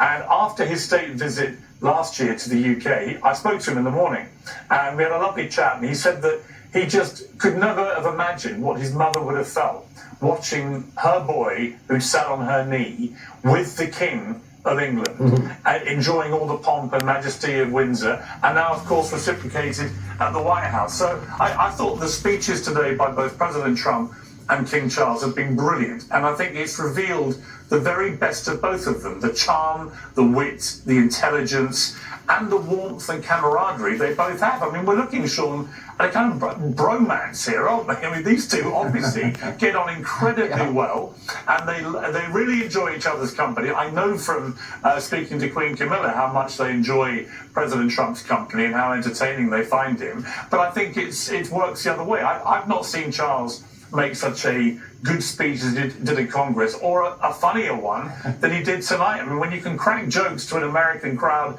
in the White House about burning down the White House, you are nailing your gig. It really was special, and I do believe that hopefully this will go a long way. We do have a rich history together, and we should be best of friends. But this is probably where we're going to part ways. We have become friends, and we are friends, and after this discussion we will be friends. And we have a mutual admiration for one of the greatest leaders of all time, and his name is Winston Churchill. And we have discussed about our mutual passion for this man and what a historic figure he was. And, you know, in the bombing of Britain, going among the people of blood and toil and tears and sweat. And what is our aim? Our aim is victory. I've studied him. I have listened to his speeches. They are historic. They are inspiring beyond belief. And I say that as a lead up to this. I see Europe and I see your country, which I love, and you among them, in a state of decline. I think that Great Britain, unfortunately, and most of Europe and most of NATO, they have abandoned their commitment to national security and defense to the degree they need to keep up in a world that is ever changing. I see that they have embraced, once again, socialism. Margaret Thatcher warned about it herself many times. When you run out of other people's money, I think they have embraced climate alarmism. I think, and the worst part is unfettered, illegal immigration without assimilation. And I never thought in my lifetime, Piers, that there'd be nearly 100 Sharia courts in Great Britain or no-go zones in other parts of Europe. And when the United States pays 2/3 of NATO's bill, and Great Britain and France and Spain and Italy and other countries don't have moral clarity to stand with us against the #1 state sponsor of terrorism, I almost find it unforgivable. Well, a lot of what you said about the critique of what's happened in my country has merit to it. I think there's deep dissatisfaction with the current UK government, and indeed successive governments going back 15 years or so, we've had a rapid turnaround of governments, of prime ministers, and it's all been pretty unsuccessful. So we are a country at the moment where I think our political and economic and military power has all undoubtedly receded, and our influence has receded too. And I think that why this trip is so important is that King Charles was able to remind people that at its best, an institution like NATO is a very powerful and great institution. However, and it's an important caveat that you touched on, only if all the member countries put up.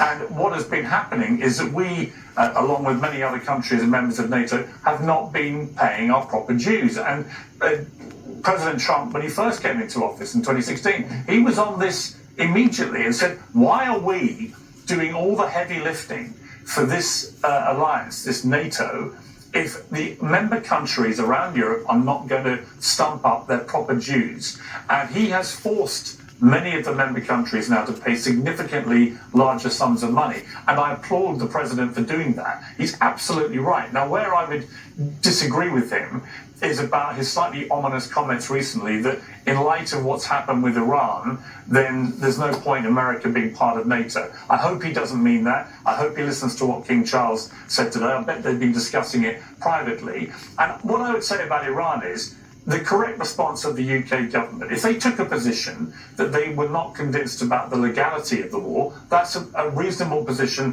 which many countries have arrived at. You may not agree with it, Sean, but every country is entitled to it. I have a long memory. I remember the Iraq War, which turned into a huge mess for Tony Blair. Ultimately, I think, cost him his legacy and his reputation, and that was where he was deemed at the time to have jumped in too quickly with President Bush in that conflict. So people have long memories in the UK, and that's what held Starmer back on this. But what he should absolutely have done, and where I have no sympathy whatsoever with the kickback he then got from President Trump, was when the United States, who are our most powerful, longest and greatest ally, when they ask simply to use our bases to be able to launch their aircraft, the correct response of the United Kingdom should have been immediately yes. That doesn't mean that we are actively engaging in the war if we have issues about whether we should be doing that, but the least you do as an ally is you allow your bases to be used if that is the request that comes from the United States. And I think it was unconscionable that our Prime Minister, when Donald Trump asked him for that, said no. I appreciate you saying that, and I think that if anything that is good came out of this trip, I do believe the one guy that could fix this is probably your king.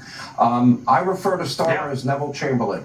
In the last century, Piers, if you look at Mao China and Stalin in Russia and Hitler in Germany and fascism and Mussolini and Tojo and Japan and the killing fields in Cambodia, over 100 million people died. And I feel like the fact that your prime minister did not forget the landing strip, they didn't have the moral clarity to understand the significant danger of mitigating a threat known as radical Islamists having weapons of mass destruction, nuclear weapons, and not immediately joining. It seems like that Starmer learned nothing from the last century, that Macron learned nothing, that Spain learned nothing from the last century. And as they disintegrate, I don't blame the president for reevaluating what's the point of being a part of NATO. Why are we paying 2/3 of the bill? I am disappointed at a level in terms of the lack of moral clarity more than anything. I think it's bigger than just being able to land our planes at our bases that we built. Well, again, what I would say back to you there, Sean, is the memory of the Iraq War lives long in the UK, and there was a widespread belief, which is held to this day, where's that the the United memory of World Kingdom War should II? not have committed. What about World War II? Yeah, I don't disagree with you. Listen, I don't disagree with you comparing it to that, but I do think that the Iraq War turned into a fiasco as far as the UK were concerned, and of course they were told at the time, the UK people, I remember it very well, I was running a newspaper at the time, we were told that Saddam Hussein had weapons of mass destruction, and that's why we had to go and attack it. And we did, and then it turned out the weapons didn't exist. It's a different situation with Iran, because we know they have the enriched uranium. I think the biggest concerns that the UK have had, and many of the European countries, is not necessarily the validity of attacking a terrible, despotic, oppressive regime like Iran, which obviously has been an octopus supplying its tentacles to terrorism all over the Middle East through the Houthis, through Hezbollah, through Hamas, and so on. That is all unarguable. The question I think that people have had concerns about is how is this war actually going to play out, and how successful can the mission be? I don't think there's any doubt that.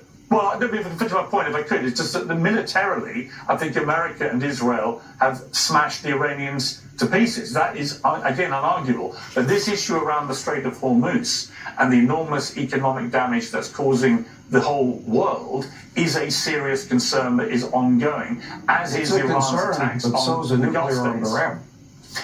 Iran. Last question, and I have less than a minute. How concerned are you that you've had unfettered illegal immigration without assimilation? And did you ever think your country would have nearly 100 Sharia courts?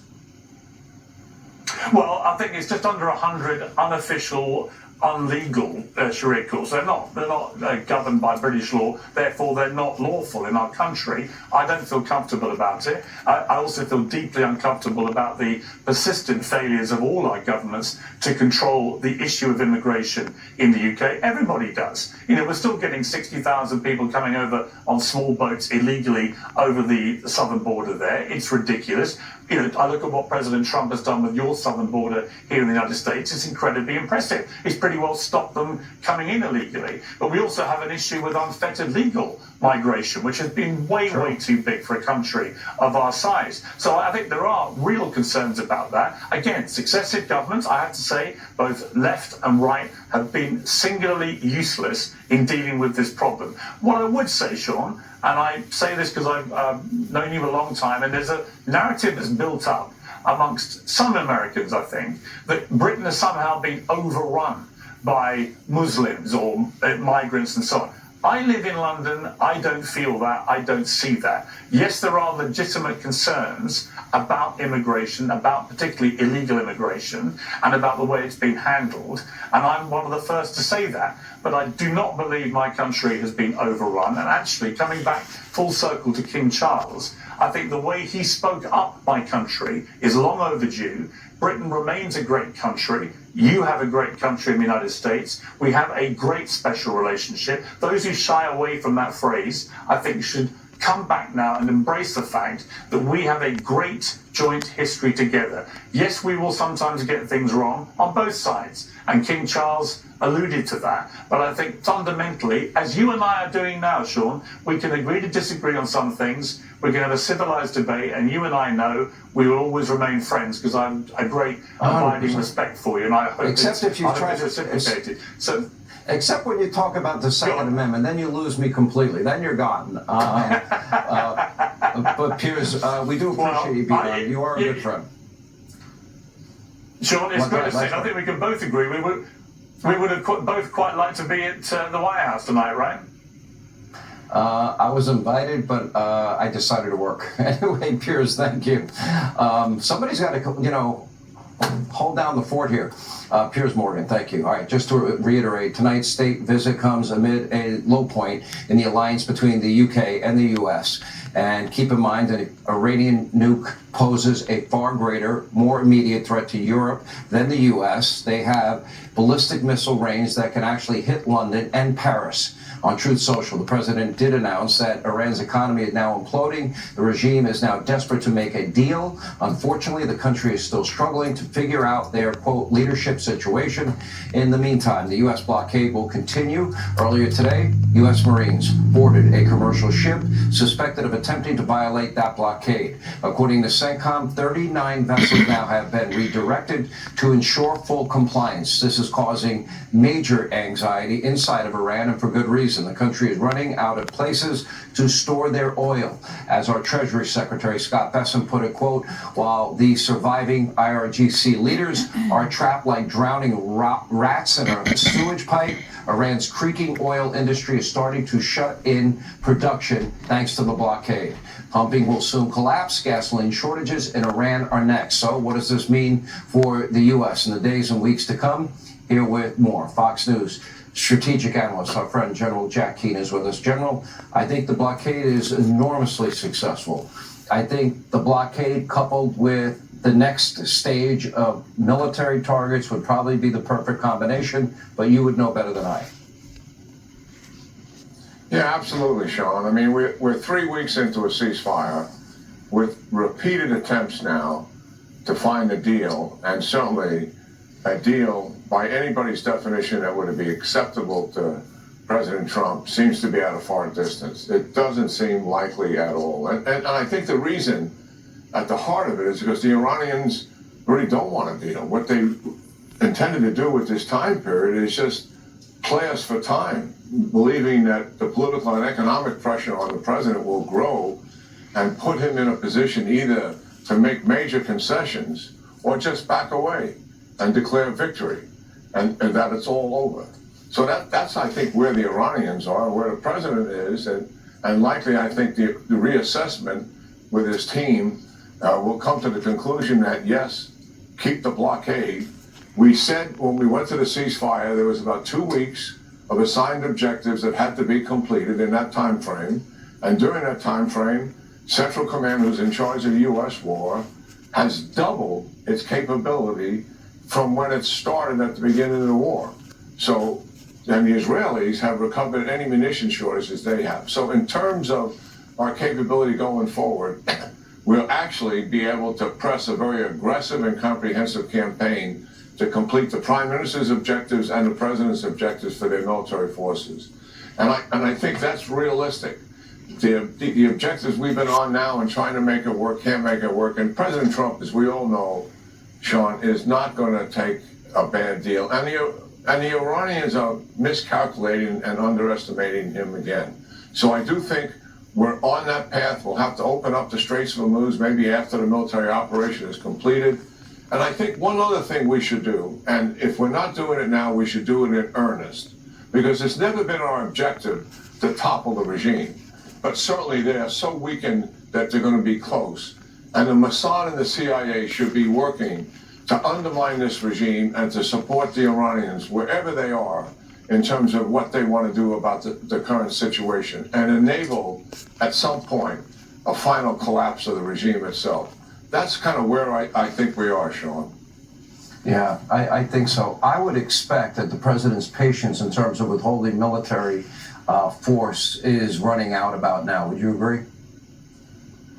Oh, yeah, absolutely. I mean, look at all the attempts here to make a deal, and we've struggled to find who we can make the deal with. And I think there's been some clarification, but not completely on that. The Iranians really don't want it, and that's where they are. And the one thing I would say, there will be people that argue, let's just keep the blockade in place and don't do the military operation. This is something our viewers have to understand. The people running the regime, their only objective is to survive and stay in power. The amount of economic peril that the blockade will put on Iran is real. Eventually, it could cause an economic collapse. But they don't care about the suffering of their people. Whether electricity is on or whether there's long gas lines or other economic plight that the people will suffer. They will not give in my judgment. What we need to do is finish the objectives in terms of the military objectives that have been assigned to the Israeli forces and to the American forces, and let's finish what we started.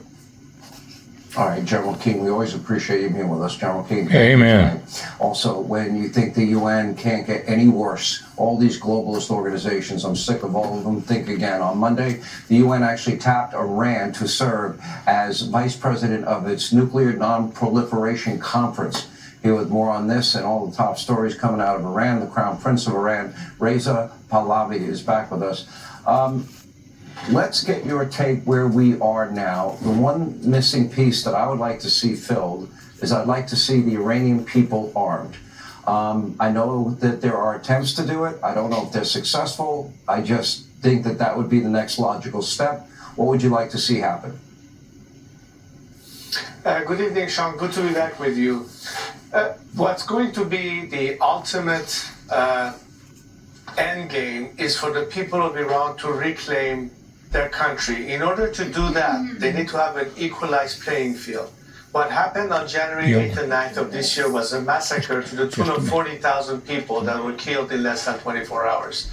That cannot be a legacy of any country that believes in the fact that the Iranian people need to be liberated. In fact, they called for this intervention as a means to find a way out.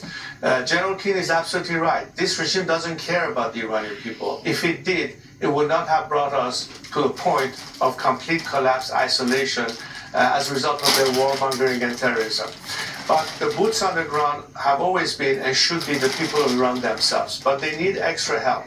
And I totally agree that staying the course is the best remedy. Keep the pressure on them, target the regime's infrastructure, make sure the people of Iran have now a chance to finally come back to the streets. Let's not leave this job half done. Let's go all the way. Let me ask you, I mean, Amen. now that the top three tiers of leadership have pretty much been wiped out, maybe the fourth tier needs to go. There's obviously a struggle for power, more hardliners versus people that seemingly want to deal. You know, it's inexplicable if you're an outsider looking in. How do you possibly explain that they will honor President Trump's request not to hang the women that were scheduled to be hung, on the one hand, and yet on the other hand, they will cling to this idea that they can still remain a nuclear power, which is absolutely, positively a non-starter and non-negotiable. And now that they're headed to a point they can't store their oil, they're going to have to cap those oil wells, and they'll never come back to anywhere near the capacity they have now. How do you explain what's going on there? Well, of course, all the measures that are taken to bring more pressure on the regime are at play. But what's also at play is the consequences of this regime continuing to survive.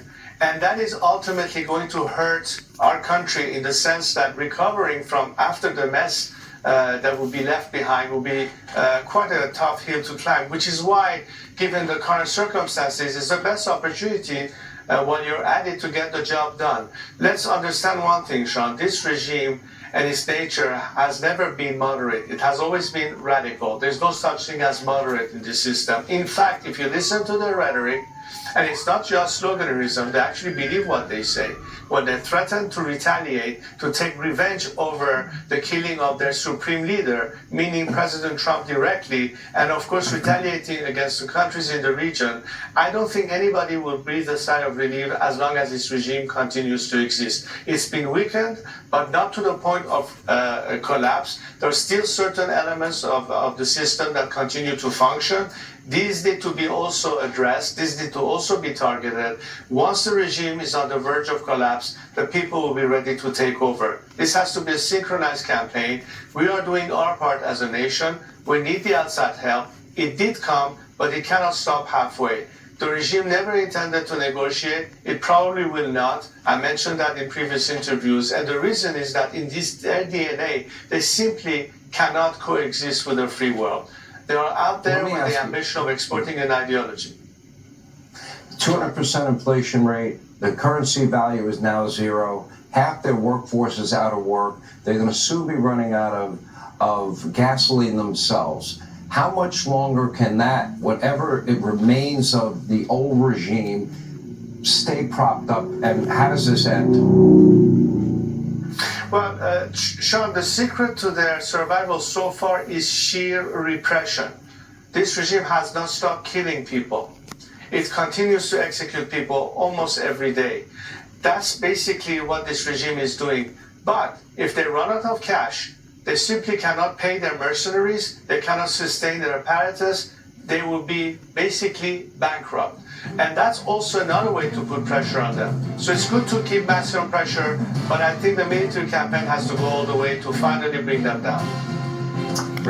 So we all need to pray for guidance for President Trump and our military and our media and our country. God bless you all.